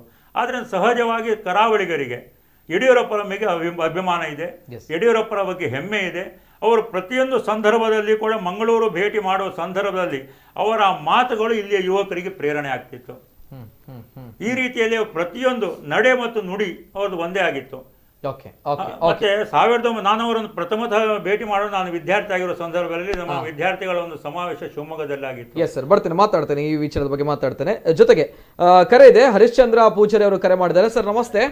ಹಲೋ, ನಮಸ್ತೆ. ನಮಸ್ತೆ ಸರ್. ನಮಸ್ತೆ ಸರ್, ಮಾತಾಡಿ ಸರ್. ನಮಸ್ಕಾರ. ಹಿಂಗೆ ಗೊತ್ತು ಯಡಿಯೂರಪ್ಪ ಲಗಂದಿನ 6 ಜನ ನನ್ನ ಪ್ರಾಯದಾರು ನನ್ನ ದಿಕ್ಕರೆಜ್ಜುಂಡು. ಓಕೆ. ಎಸ್ ಅನ್ನಕ್ಕೆ ಬರ್ಲಿ ಅಣ್ಣ. ಓಕೆ, ನನ್ನ ತಿಕ್ಕರೆಜ್ಜಿ ಮಾಡ್ಬಿಟ್ಟು ಅಂಚನೆ ಪಾತಾರತೆ ಅಂದಂದು ಬಿಜೆಪಿ ನನ್ನ ತಿಕ್ಕರೆಜ್ಜಿ. ಓಕೆ ಓಕೆ, ಸರಿ ಸರಿ ಸರಿ ಸರಿ ಅಣ್ಣ, ಸರಿ ಸರಿ ಸರಿ. ಓಕೆ, ಬೆದ್ದಲ ಪಂಡ್ರಣ್ಣ ರಾಜಕೀಯ ಎಡ್ಡ ರಾಜಕೀಯದಾರು ಓಕೆ ಒಕ್ಕ ನಡ ಅಂಜಿನ ಜನ ದಿಕ್ಕರೆಜ್ಜಿ ನನ. ಓಕೆ, ಸರಿ ಸರಿ ಸರಿ. ಥ್ಯಾಂಕ್ ಯು ಹರಿಶ್ಚಂದ್ರ ಪೂಜಾರಿ ಅವರು, ಥ್ಯಾಂಕ್ ಯು, ಧನ್ಯವಾದ ಸುಲ್ಮಿಲಣ್ಣ. ಎಸ್, ಅದೇ ರೀತಿ ದಿಲ್ರಾಜ್ ಆಳ್ವ ಅವರು, ಸತೀಶ್ ಬಾಬು ಅವರು ಒಂದು ಮಾತನ್ನ ಹೇಳಿದ್ರು. ಯಡಿಯೂರಪ್ಪನವರು ಮಾತಾಡ್ತಿದ್ರೆ ವಿಧಾನಸೌಧ ನಡುಗಿ ಹೋಗುತ್ತೆ ಅನ್ನುವಂಥದ್ದು. ಈ ಮಾತುಗಳ ಅನೇಕ ಜನರು, ಕಾಂಗ್ರೆಸ್ ನಾಯಕರು ಕೂಡ ಬಂದಾಗ ಹೇಳ್ತಾರೆ, ಈ ಒಂದು ವಿಚಾರ ಈ ಹಿಂದೆ ಇತ್ತು ಈ ರೀತಿ ಅನ್ನುವಂಥದ್ದು, ಯಡಿಯೂರಪ್ಪನವರ ಒಂದು ಚಾರ್ಮ್ ಆ ರೀತಿ ಇತ್ತು ಅನ್ನುವಂಥದ್ದು. ಜೊತೆಗೆ ದಿಲ್ರಾಜ್ ಆಳ್ವ ಅವರು ಬರೆದಿರುವಂಥ ಒಂದು ಆರ್ಟಿಕಲ್ ಸದ್ಯದ ಪರಿಸ್ಥಿತಿಗೆ ಏನೋ ಮ್ಯಾಚ್ ಆಗುತ್ತೆ ಅನ್ನುವಂಥದ್ದು. ಯಾಕಂದ್ರೆ ತಾವು ಹೇಳಿದ್ದೀರಿ, ಈ ಹಿಂದೆ 1-2-3 ದಿನಗಳ ಕಾಲ ಹಿಂದೆ ಬರೆದಿರುವಂಥ ಒಂದು ಆರ್ಟಿಕಲ್, ಬಹುಶಃ ಯಡಿಯೂರಪ್ಪನವರಿಗೆ ಒಂದು ಹುಟ್ಟು ಹೋರಾಟಗಾರನಿಗೆ ಬೇಕಿತ್ತು ಗೌರವಪೂರ್ಣ ವಿದಾಯ ಅನ್ನುವಂಥದ್ದು. ಆದರೆ ಇಲ್ಲಿ ಇವತ್ತಿನ ಒಂದು ವಿದಾಯ ನೋಡಿದಾಗ ಅಲ್ಲಿ ಕಣ್ಣೀರಿನ ವಿದಾಯ ಇತ್ತು, ಒಂದು ಭಾವುಕರಾಗಿರುವಂತಹ ವಿದಾಯ ಇತ್ತು. ತಾವು ಏನು ಬರ್ತಿದ್ದೀರಾ ನೋಡಿ, ಅದಕ್ಕೆ ಕರೆಕ್ಟ್ ಆಗಿರುವಂತಹ ಅಪೋಸಿಟ್ ಆಗಿರುವಂತಹ ಘಟನೆಗಳು ನಡೆದಿದೆ ಅನ್ನುವಂಥದ್ದು. ಹೌದಾ, ಒಂದು ವಿಚಾರ ಬರುತ್ತೆ. ಗೌರವವಾಗಿರುವಂತಹ ವಿದಾಯವ ಇದು ಅಥವಾ ಯಾವ ರೀತಿಯ ವಿದಾಯ? ನೋಡಿ, ಆ ಬಗ್ಗೆ ನಾನು ಮಾತಾಡ್ಲಿಕ್ಕೆ ಬಯಸುದಿಲ್ಲ, ಅದು ರಾಜಕೀಯವಾಗಿ ನಾನು. ಆದ್ರೆ ಇವತ್ತಿನ ಯಡಿಯೂರಪ್ಪರವರ ಬಟ್ ವೈ ತಾವು ಗೌರವಪೂರ್ಣ ವಿದಾಯ ಬೇಕಿತ್ತು ಅಂತ ಬರೆದಿದ್ರಿ? ಖಂಡಿತವಾಗಿ, ಆದ್ರೆ ಬೇಕಿತ್ತಂತ ಹೇಳಿದ್ದೇನೆ. ಆದ್ರೆ ಯಡಿಯೂರಪ್ಪರ ಇವತ್ತಿನ ಭಾಷಣ ಅವರಿಗೆ ಇನ್ನಷ್ಟು ಗೌರವ ತಂದಿದೆ ಅಂತ ಹೇಳಿಕ್ಕೆ ನಾನು ಬಯಸ್ತೇನೆ. ಅಬ್ಸಲ್ಯೂಟ್ಲಿ ಹೌದು. ಇವತ್ತು ಅವರು ಮಾತಾಡಿದಂತ ಒಂದು ಮಾತು ಯಾವುದೇ ರೀತಿಯ ಯಾರ ಬಗ್ಗೆಯೂ ಟೀಕೆ ಮಾಡದೆ, ಒಬ್ಬ 80 ವರ್ಷದ ಒಬ್ಬ ಯುವಕ ನಾನು ಮತ್ತೆ ಸಂಘಟನೆಗೆ ನಾನು ಬರ್ತೇನೆ, ಮತ್ತೆ ನಾನು ಜನರಿಗೋಸ್ಕರ ನಾನು ಕೆಲಸ ಮಾಡ್ತೇನೆ, ಈ ಮಾತುಗಳು ಇವತ್ತು ಅವರಿಗೆ ಗೌರವವನ್ನು ತಂದಿದೆ. ಅವರಿಗೆ ಗೌರವ ಸಿಕ್ಕಿದೆ ಇಲ್ವ ಅಂತೇಳಿ ಆ ಬಗ್ಗೆ ನಾನು ಕಮೆಂಟ್. ಆದ್ರೆ ಅವರ ಏನು ವ್ಯಕ್ತಿತ್ವ ಇದೆ ಅದು ಇನ್ನಷ್ಟು ಎತ್ತರಕ್ಕೆ ಹೋಗಿದೆ ಅಂತ ಹೇಳಿದ್ರೆ ನಾನು ತಪ್ಪಾಗ್ಲಿಕ್ಕಿಲ್ಲ. ಓಕೆ, ಇನ್ನೊಂದು ನೋಡಿ, ಇನ್ನೊಂದು ನಮ್ಮ ಕಳೆದ ಏನು ವಿಧಾನಸಭೆಯಲ್ಲಿ ನಮ್ಮ ವಿರೋಧ ಪಕ್ಷದ ನಾಯಕರಾದಂತ DK ಶಿವಕುಮಾರ್ ಅವರು ಒಂದು ಮಾತುಗಳನ್ನ, ಧರ್ಮ ಏನು ಯಶಸ್ಸನ್ನು ಕಾಣಬೇಕಾದ್ರೆ ಮನುಷ್ಯನಲ್ಲಿ ಧರ್ಮರಾಜನ ಧರ್ಮತ್ವ ಇರಬೇಕು, ಅರ್ಜುನನ ಗುರಿ ಇರಬೇಕು, ಕರ್ಣನ ದಾನ ಗುಣಗಳಿರಬೇಕು, ಭೀಮನಂತ ಬಲವಿರಬೇಕು, ವಿದುರನ ನೀತಿ ಇರಬೇಕು, ಕೃಷ್ಣನ ತಂತ್ರಗಾರಿಕೆ ಇರಬೇಕು, ಅದರ ಜೊತೆಗೆ ಯಡಿಯೂರಪ್ಪರಂತ ಛಲ ಇರಬೇಕಂತೇಳಿ ಒಬ್ಬ ವಿರೋಧ ಪಕ್ಷದ ನಾಯಕ ಹೇಳ್ತಾನಂತಾದ್ರೆ ಯಡಿಯೂರಪ್ಪರ ಹೋರಾಟದ DK ಶಿವಕುಮಾರ್ ವಿರೋಧ ಪಕ್ಷದ ನಾಯಕ ಹೇಳ್ತಾನೆ ಒಬ್ಬ ಯಾವ ರೀತಿ ಇರ್ಬೇಕಂತೇಳಿ. ಸೊ ಇದು ನಂಗೆ ಸ್ಫೂರ್ತಿ. ಇವತ್ತು ಯಡಿಯೂರಪ್ಪರ ನೀವು ರೈತರ ಇರುವಂತ ಕಾಳಜಿ ಮತ್ತು ಯಡಿಯೂರಪ್ಪನವರ ಇಡೀ ಒಂದು ಜೀವನ ನೀವು ನೋಡಿದ್ರೆ ಯಾವುದೇ ರೀತಿಯ ಕೋಮು ಭಾಷಣವನ್ನು ಎಲ್ಲೂ ಮಾಡಲಿಲ್ಲ. ಇದು ಒಂದು ಇವತ್ತು ಮುಖ್ಯವಾಗಿ ಯಡಿಯೂರಪ್ಪರ ಬಗ್ಗೆ ನಂಗೆ ಇರುವಂತಹ ಒಂದು ಏನು ಆ ವ್ಯಕ್ತಿತ್ವದ ಒಂದು ಏನು ಗುಣ. ಯಾಕಂತ ಹೇಳಿದ್ರೆ ಇವತ್ತು ನೀವು ಹಲವಾರು ಸಂದರ್ಭದಲ್ಲಿ ಹಲವಾರು ನಾಯಕರುಗಳು ಬಂದು ಹೋಗಿದ್ದಾರೆ. ಇವತ್ತು ಕೋಮು ಸೌಹಾರ್ದಯುತವಾಗಿ ನಾವು ಯಾವುದೇ ರೀತಿ ಸಮಾಜಕ್ಕೆ ನಾವೆಲ್ಲ ಭಾರತೀಯರು ಅಂತ ಹೇಳ್ಕೊಂಡು ಬರುವಂತ ನಾಯಕರೇ ನಮ್ಗೆ ಇವತ್ತು ಬೇಕಾಗಿರುವಂತದ್ದು. ಕೋಮುವಾದವನ್ನು ಪ್ರತಿಪಾದಿಸುವವರು ಖಂಡಿತವಾಗಿ ನಮ್ಗೆ ಬೇಡ. ಅಂತ ಒಂದು ನಾಯಕತ್ವ ಯಡಿಯೂರಪ್ಪರವರ. ಯಾವುದೇ ರೀತಿ ನೀವು ಯಾವುದೇ ಸಂದರ್ಭದಲ್ಲಿ ಅವರು ಕೋಮು ಭಾಷಣವನ್ನು ಮಾಡಲಿಲ್ಲ. ಸೊ ಇದು ಒಂದು ಅವರ ವ್ಯಕ್ತಿತ್ವಕ್ಕೆ ಇನ್ನೊಂದು. ಎಲ್ಲರೂ ಯಾಕೆ ಎಲ್ಲರೂ ಈಗ ಅವರು ಏನು ಅವರ ಯುಗ ಅಂತ್ಯ ಅಥವಾ ಅವರೇನು ರಿಸೈನ್ ಕೊಟ್ಟರು ಕೂಡ ಅವರ ಬಗ್ಗೆ ನಮ್ಮಂತವ್ರು ಮಾತಾಡ್ತಾರಂತಾದ್ರೆ ಅದು ಅವರ ವ್ಯಕ್ತಿತ್ವದ ಗುಣ. ಇವರು ಎಲ್ಲರನ್ನೂ ಯಾವ ಧರ್ಮ ಆಗಿರಲಿ ಅಥವಾ ಯಾವುದೇ ಒಂದು ಜಾತಿ ಇದನ್ನೆಲ್ಲ ಮೀರಿಕೊಂಡು ಒಂದು ಆದರ್ಶವಾಗಿ ಮಠಮಾನ್ಯಗಳಿಗೆ ಕೊಟ್ಟಂತ ಒಂದು ಕೊಡುಗೆ ಆಗಿರ್ಬೋದು. ಇವತ್ತು ಮೊನ್ನೆ ನಡೆದಂತ ಎಲ್ಲ ಸ್ವಾಮೀಜಿಗಳು ಹೋಗಿ ಇಲ್ಲ ನೀವು ಮತ್ತೆ ಈ ಸ್ಥಾನಕ್ಕೆ ಬರಬೇಕು, ಅಥವಾ ಮೊನ್ನೆ ಕ್ರಿಶ್ಚಿಯನ್ ಬಿಷಪ್ ಏನು ಕೊಟ್ಟಂತ ಹೇಳಿಕೆ ಆಗಿರ್ಬೋದು, ಇದನ್ನೆಲ್ಲ ನೋಡಿದ್ರೆ ಅವರೊಂದು ಮಾಸ್ ಲೀಡರ್. ನಿಜ, ಮಾಸ್ ಲೀಡರ್ ಇರುವಂತದ್ದು ಕೆಲವು ವ್ಯಕ್ತಿಗಳು ಇವತ್ತಿನ ರಾಜಕಾರಣದಲ್ಲಿ ಎಲ್ಲರೂ ಸ್ವೀಕಾರ ಮಾಡುವಂತ ಒಂದು ನಾಯಕತ್ವ ಇದ್ರೆ ಅದು ಯಡಿಯೂರಪ್ಪರಾಗಿರ್ಬೋದು, ಅಥವಾ ನೀವು ವಿರೋಧ ಪಕ್ಷದಲ್ಲಿ ನೋಡ್ಲಿಕ್ಕೆ ಹೋದ್ರೆ ಸಿದ್ದರಾಮಯ್ಯರಂತ ಒಂದು ವ್ಯಕ್ತಿತ್ವ ಕೂಡ ಇರ್ಬೋದು. ಯಾಕಂತ ಹೇಳಿದ್ರೆ ಅವರು ಕೂಡ ಇವತ್ತೊಂದು ಮಾಸ್ ಲೀಡರ್ ಆಗ್ಲಿಕ್ಕೆ ಒಂದು ಜಿಲ್ಲೆಯಲ್ಲಿ ಅಥವಾ ಒಂದು ಏರಿಯಾದಲ್ಲಿ ಒಂದು ನಾಯಕನಾಗೋದು ಬೇರೆ, ಅಥವಾ ಒಂದು ಇಡೀ ರಾಜ್ಯದಲ್ಲಿ ಮಾಸ್ ಲೀಡರ್ ಆಗಿ ಬೆಳೆಯುವಂತದ್ದು ಇಂಥ ಒಂದು ಗುಣಗಳಿದ್ರೆ ಮಾತ್ರ. ಸೊ ಅಂತ ಒಂದು ನೋಡಿ, ಈಗ ಒಬ್ಬ ನಾಯಕನಾದ್ರೆ ಅವನು ಸಮಾಜಕ್ಕೆ ಏನಾದ್ರೂ ಕೊಡಬೇಕು. ಈಗಿನ ನೀವು ರಾಜಕೀಯ ನೋಡಿದ್ರೆ, ನೀವು ಒಬ್ಬ ನಾಯಕ ಹೇಗೆ ಅಂತ ಕೇಳಿದ್ರೆ, ನಾನು ಇಂಥ ವ್ಯಕ್ತಿಯನ್ನು ಟೀಕೆ ಮಾಡಿದೆ ಅಥವಾ ಇಂಥ ಪಕ್ಷವನ್ನು ಟೀಕೆ ಮಾಡಿದೆ ಅಷ್ಟು ಮಾತ್ರ. ಸಮಾಜಕ್ಕೆ ಇದರಲ್ಲಿ ಏನ್ ಲಾಭ? ಏನಿಲ್ಲ. ಆದ್ರೆ ಯಡಿಯೂರಪ್ಪನವರ ಹೋರಾಟ ರೈತರ ಪರವಾಗಿತ್ತು, ಶೋಷಿತ ವರ್ಗದ ಪರವಾಗಿತ್ತು.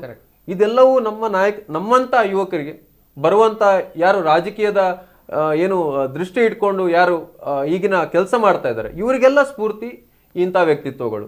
ಸೊ ಇದು ಇಂಥ ವ್ಯಕ್ತಿತ್ವಗಳು ಅವ್ರೇನ್ ಹೇಳಿದ್ರು, ಇನ್ನು ಅಂತ ವ್ಯಕ್ತಿಗಳು ಬರ್ಲಿಕ್ಕೆ ಸಾಧ್ಯ ಇಲ್ಲ, ಖಂಡಿತವಾಗಿ ಸತ್ಯ.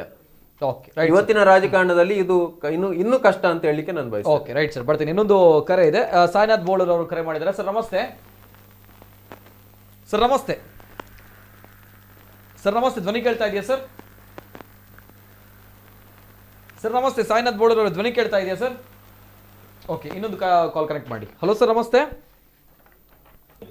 ಅಂದ್ರು ಮತ್ತ ಬಾರಿ ಒಂಜಿ ಚಿಂತಾಜನಕದೊಂದು ವ್ಯವಸ್ಥೆ ಆದುಕೊಂಡು.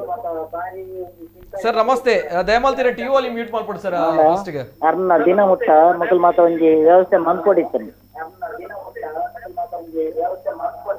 ಆಂಡ ಇನಿ ಯಾರೇನು ಅಭಿಪ್ರಾಯಗಳು ಕಣ್ಣೀರು ಜೊತೆ ಗೊತ್ತಿರ ಜಪಡಾಯನ ಬಾರಿ ಮಲ್ಲಿ ನಿಮ್ಗೆ ಅವಶ್ಯಕತೆ నేను ఏర్ల కేనకులిజ్జా ఓకే కేనకుల్ జనకుల్ ಸರ್ ನಾನು ಇಂಚೆ ಕೇಳಿವೆ ತೋಡಿ. Yes sir, thank you sir, thank you.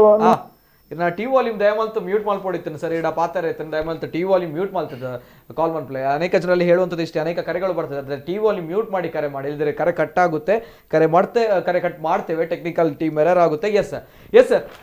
Satish Prabhu ಅವರು ಈಗ ಇದೇ ಮಾತು ಆಗ ಹೇಳ್ತಾ ಇದ್ರಿ, ಯಡಿಯೂರಪ್ಪನವರ ಭೇಟಿ ಮತ್ತು ಅವರನ್ನು ನೋಡಿದ್ದು ಆ್ಯಂಡ್ ಯಾವ ರೀತಿ ಇತ್ತು ಈ ನಾನು ಪ್ರಥಮತಃ ಭೇಟಿಯನ್ನು ಮಾಡಿರುವಂಥದ್ದು ನಾನು ವಿದ್ಯಾರ್ಥಿಗಳ ಸಂದರ್ಭದಲ್ಲಿ ಶಿವಮೊಗ್ಗದಲ್ಲಿ ವಿದ್ಯಾರ್ಥಿಗಳ ಒಂದು ಸಮಾವೇಶ ಇತ್ತು. ಆ ಸಮಾವೇಶದಲ್ಲಿ ನಾನು ಭಾಗವಹಿಸಿದ್ದೆ. ಅಲ್ಲಿ ಯಡಿಯೂರಪ್ಪನವರಾಗ ಶಾಸಕರು ಆಗಿರಲಿಲ್ಲ, ನಗರಸಭಾ ಸದಸ್ಯರಾಗಿದ್ದರು.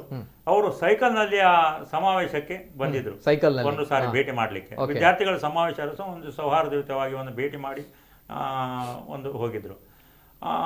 ಸರಳತೆ ಅವರದ್ದು ಪ್ರಮುಖವಾಗಿರೋ ಸಂಗತಿ. ಮತ್ತು ಪ್ರತಿಯೊಂದು ಸಂದರ್ಭದಲ್ಲಿ ಕೂಡ ಆ ನಂತರ ದಿನಗಳಲ್ಲೂ ಕೂಡ ಸಹ ಅವರು ಮಂಗಳೂರಲ್ಲಿ ಬಂದಾಗ ಅವರು ಎಲ್ಲರ ಬಗ್ಗೆ ಕಾಳಜಿಯನ್ನು ವಹಿಸ್ತಿದ್ರು.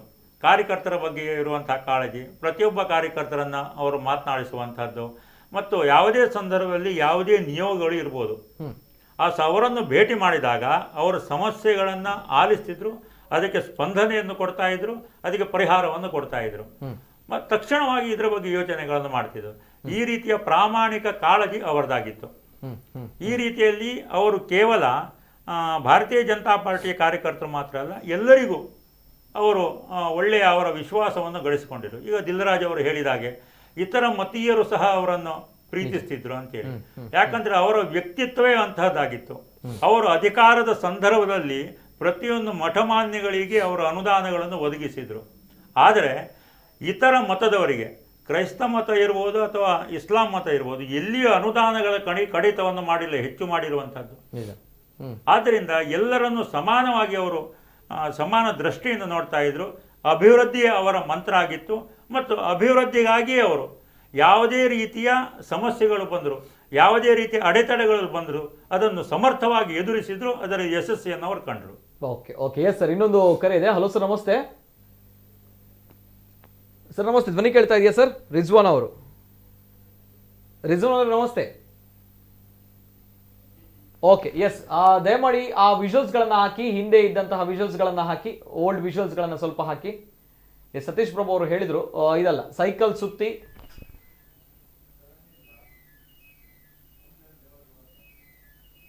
ಎಸ್ ಎಸ್ ಎಸ್ ಎಸ್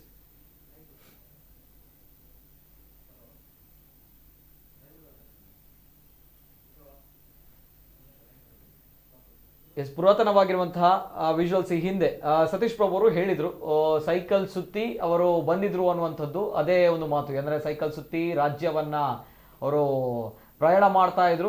ಎಸ್, ಇದೆಲ್ಲವೂ ಕೂಡ ಹೋರಾಟದ ದಿನಗಳು. ಎಸ್ ಎಸ್, ಸತೀಶ್ ಪ್ರಭು ಅವರು ಈ ಬಗ್ಗೆ ಏನ್ ಹೇಳ್ತೀರಾ ಸರ್? ಯಾಕಂದ್ರೆ ಈಗಿನ ರಾಜಕಾರಣಿಗಳನ್ನ ನಾವು ನೋಡಿದ್ದೇವೆ, ಅಂದ್ರೆ ಸೈಕಲ್ ತುಳಿದವರಿಗೆ ಗೊತ್ತಿರಲ್ಲ ಯಾವ ರೀತಿ, ಅಲ್ವಾ? ಅಂದ್ರೆ ನಾವು ಈ ಮಾತುಗಳನ್ನ ಕೇಳಿದ್ದೇವೆ. ಅಂದ್ರೆ ಸೈಕಲ್ ಅನ್ನ ಹತ್ತಿ ರಾಜ್ಯವನ್ನ ಸುತ್ತಿದ್ದಾರೆ, ಪಕ್ಷವನ್ನ ಸಂಘಟನೆ ಮಾಡಿ ತುಂಬಾ ದೊಡ್ಡ ಮಟ್ಟದಲ್ಲಿ ಅವರು ಇಡೀ ರಾಜ್ಯದಲ್ಲಿ ಪಕ್ಷ ಬರಬೇಕು ಅಂತ ಹೇಳಿದ್ರೆ ಎಸ್, ಯಡಿಯೂರಪ್ಪನವರು ಅಂತ ಹೇಳಿ ದಿ ಬೆಸ್ಟ್ ಒನ್ ಅಂತದ್ದು.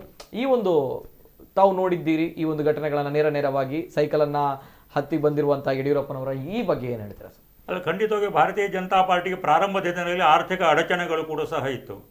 ಮತ್ತು ಸಹಜವಾಗಿ ಸಾಮಾನ್ಯ ಜನರೊಂದಿಗೆ ಒಡನಾಟವನ್ನು ಮಾಡಬೇಕಾದ್ರೆ ಸಾಮಾನ್ಯ ಜನರ ರೀತಿಯಲ್ಲೇ ಅಂದಿನ ದಿನಗಳಲ್ಲಿ ಸೈಕಲ್ ಪ್ರಮುಖವಾಗಿ ನಮಗೆ ಒಂದು ಕಡೆಯಿಂದ ಮತ್ತೊಂದು ಕಡೆ ಹೋಗ್ಲಿಕ್ಕೆ ಕಡಿಮೆ ವೆಚ್ಚದ ಸಾಧನ ಸೈಕಲ್ ಆಗಿತ್ತು. ಸನ್ಮಾನ್ಯ BS ಯಡಿಯೂರಪ್ಪನವರು ಸಹಿತ ನಮ್ಮ ಅನೇಕ ನಾಯಕರು, ಹಿಂದೆ ಅನಂತ್ ಕುಮಾರ್ ಅವರಿದ್ರು, ಅಥವಾ ಈಗ ವಿಶ್ವೇಶ್ವರ ಕಾಗೇರಿ ಅವರು ಆ ಸಂಘಟನೆ ಕೆಲಸಗಳನ್ನು ಮಾಡ್ತಾರೆ ಇರ್ಬೋದು, ಅರವಿಂದ ಲಿಂಬಾವಳಿ ಇರ್ಬೋದು, ಅಥವಾ ಅನೇಕ ನಾಯಕರು ಕೂಡ ಆ ಸೈಕಲ್ನಲ್ಲಿಯೇ ಮಂಗಳೂರು ಬಂದಾಗ ಹೋಗಿದ್ದು ಅಂತ ನಾನು ಕಂಡಿದ್ದೇನೆ. ಓಡಾಟ ಮಾಡುವಂತ ಸೈಕಲ್ನಲ್ಲಿ ಅಂತ ಅಂದ್ರೆ ವಾಹನದ ವೆಚ್ಚವನ್ನು ಭರಿಸುವಂತ ಶಕ್ತಿ ಸಂಘಟನೆಗೆ ಇರಲಿಲ್ಲ ಆ ಕಾಲದಲ್ಲಿ, ಅಲ್ವಾ? ಆದ್ರಿಂದ ನಮ್ಮ ಓಡಾಟ ಎಲ್ಲೋ ಸೈಕಲ್ನಲ್ಲಿ ಇತ್ತು. ಯಡಿಯೂರಪ್ಪನವರು ಸ್ವತಃ ಸೈಕಲ್ ಅನ್ನು ತುಳಿದುಕೊಂಡು ಜಿಲ್ಲಾದ್ಯಂತ ಅವರು ಓಡಾಟಗಳನ್ನು ಮಾಡ್ತಾ ಇದ್ರು ಸಂಘಟನೆಗೆ. ಮತ್ತು ಸೈಕಲ್ನ ಇನ್ನೊಂದು ನಮಗೆ ಲಾಭ ಅಂತ ಹೇಳಿದ್ರೆ ಜನಸಾಮಾನ್ಯರೊಂದಿಗೆ ಸ್ಪಂದಿಸಲಿಕ್ಕೆ ಅವಕಾಶವನ್ನು ಕೊಡುವಂಥದ್ದು. ಯಾಕಂದ್ರೆ ಜನಸಾಮಾನ್ಯರೊಟ್ಟಿಗೆ ನಾವು ಹೋದಾಗ ಕಾರಲ್ಲಿ ಹೋಗೋದಕ್ಕೂ ಸೈಕಲಲ್ಲಿ ಹೋಗೋದಕ್ಕೂ ಸಾಕಷ್ಟು ವ್ಯತ್ಯಾಸಗಳು ಕೂಡ ಇದೆ. ಜನರೊಟ್ಟಿಗೆ ಅವರ ಪ್ರೀತಿ ವಿಶ್ವಾಸವನ್ನು ಗಳಿಸಿಕೊಳ್ಳಿಕ್ಕೆ ಅದೇ ರೀತಿಯಲ್ಲಿ ನಾವಿದ್ರೆ. ಸರ್, ಕಾರ್ ಇತ್ತು ಆವಾಗ? ಕಾರ್ ಇರ್ಲಿಲ್ಲ ಆವಾಗ, ನಂಗೆ ಗೊತ್ತಿದ್ದ ಹಾಗೆ ಆ ಸಂದರ್ಭ ಬೇರೆ ಇತರ ಪಕ್ಷದವರ ಜೊತೆ ಇತರ ಪಕ್ಷದವರಿಗೆ ಕಾರುಗಳಿತ್ತು. ಶಿವಪ್ಪನವರು ಅಂದಿನ ಅಧ್ಯಕ್ಷರ ಸಂದರ್ಭದಲ್ಲಿ ಅವರು ವೈಯಕ್ತಿಕ ಕಾರು, ಪಕ್ಷಕ್ಕೆ ಕಾರ್ ಇರಲಿಲ್ಲ, ಅವರ ವೈಯಕ್ತಿಕ ಕಾರು ಅಂಬಾಸಿಡರ್ ಕಾರ್ ಇತ್ತು BB ಶಿವಪ್ಪನವರಿಗೆ. ಆ ಕಾರ್ನಲ್ಲಿ ಇಡೀ ರಾಜ್ಯದ ಪ್ರವಾಸವನ್ನು ಮಾಡ್ತಾ ಇದ್ರು ಅವರು. ಅವರ ಶ್ರೀಮತಿ ಸುಶೀಲಾ ಶಿವಪ್ಪನವರು ಮಹಿಳಾ ಮೋರ್ಚಾದ ಅಧ್ಯಕ್ಷರು.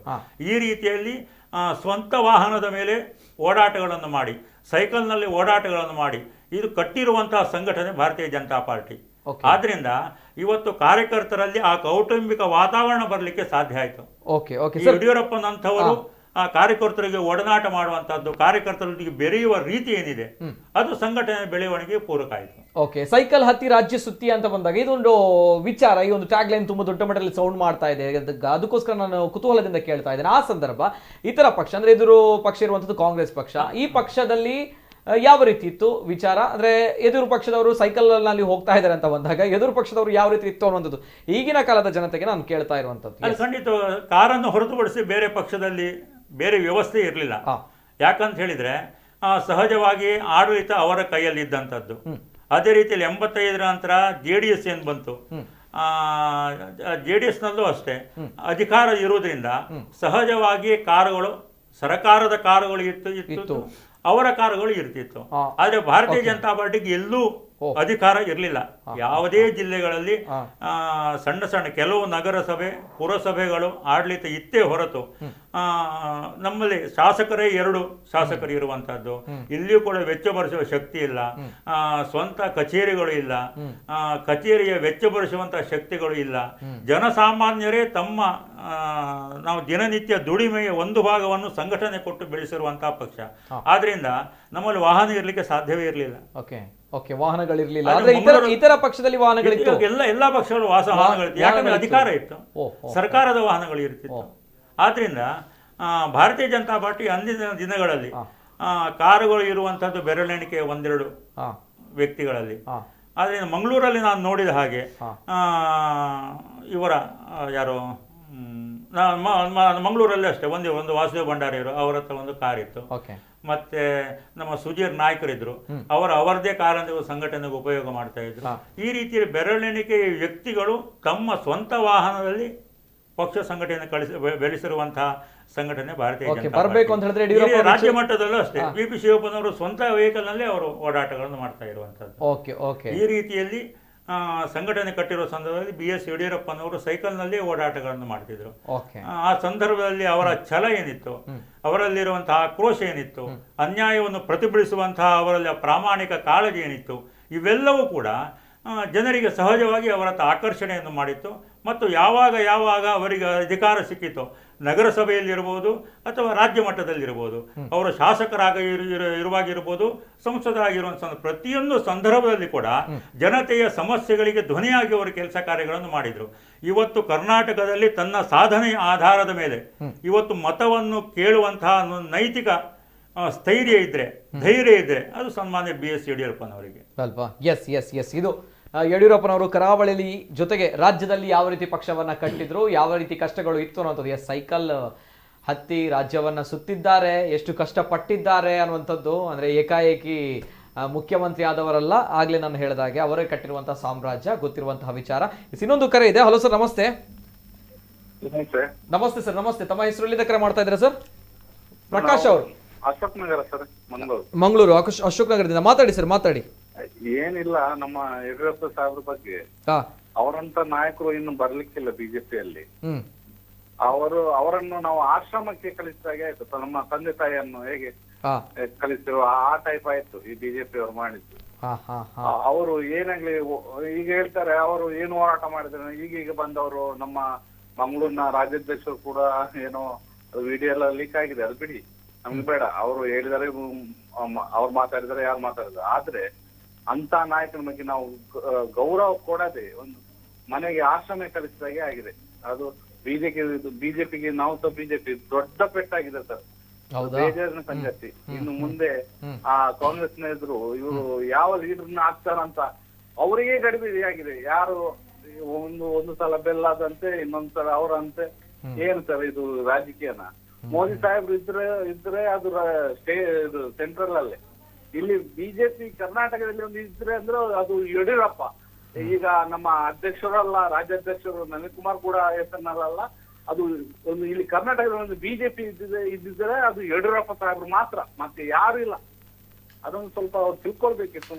ಮತ್ತೆ ಇನ್ನು ಮುಂದೆ ನಮ್ಮ ಬಿಜೆಪಿ ಲೀಡರ್ ಮಾತಾಡುವ ಸ್ವಲ್ಪ ಮುಂದೆ ಅವ್ರಿಗೆ ಏನು ನೋವು ಕೊಡದೆ ಮಾತಾಡಿದ್ರೆ ಮುಂದಿನ ಎಲೆಕ್ಷನ್ಸ್ ಒಂದು ಒಳ್ಳೆ ರಿಸಲ್ಟ್ ಬರ್ಬೋದು ಬಿಜೆಪಿ ಪರವಾಗಿ.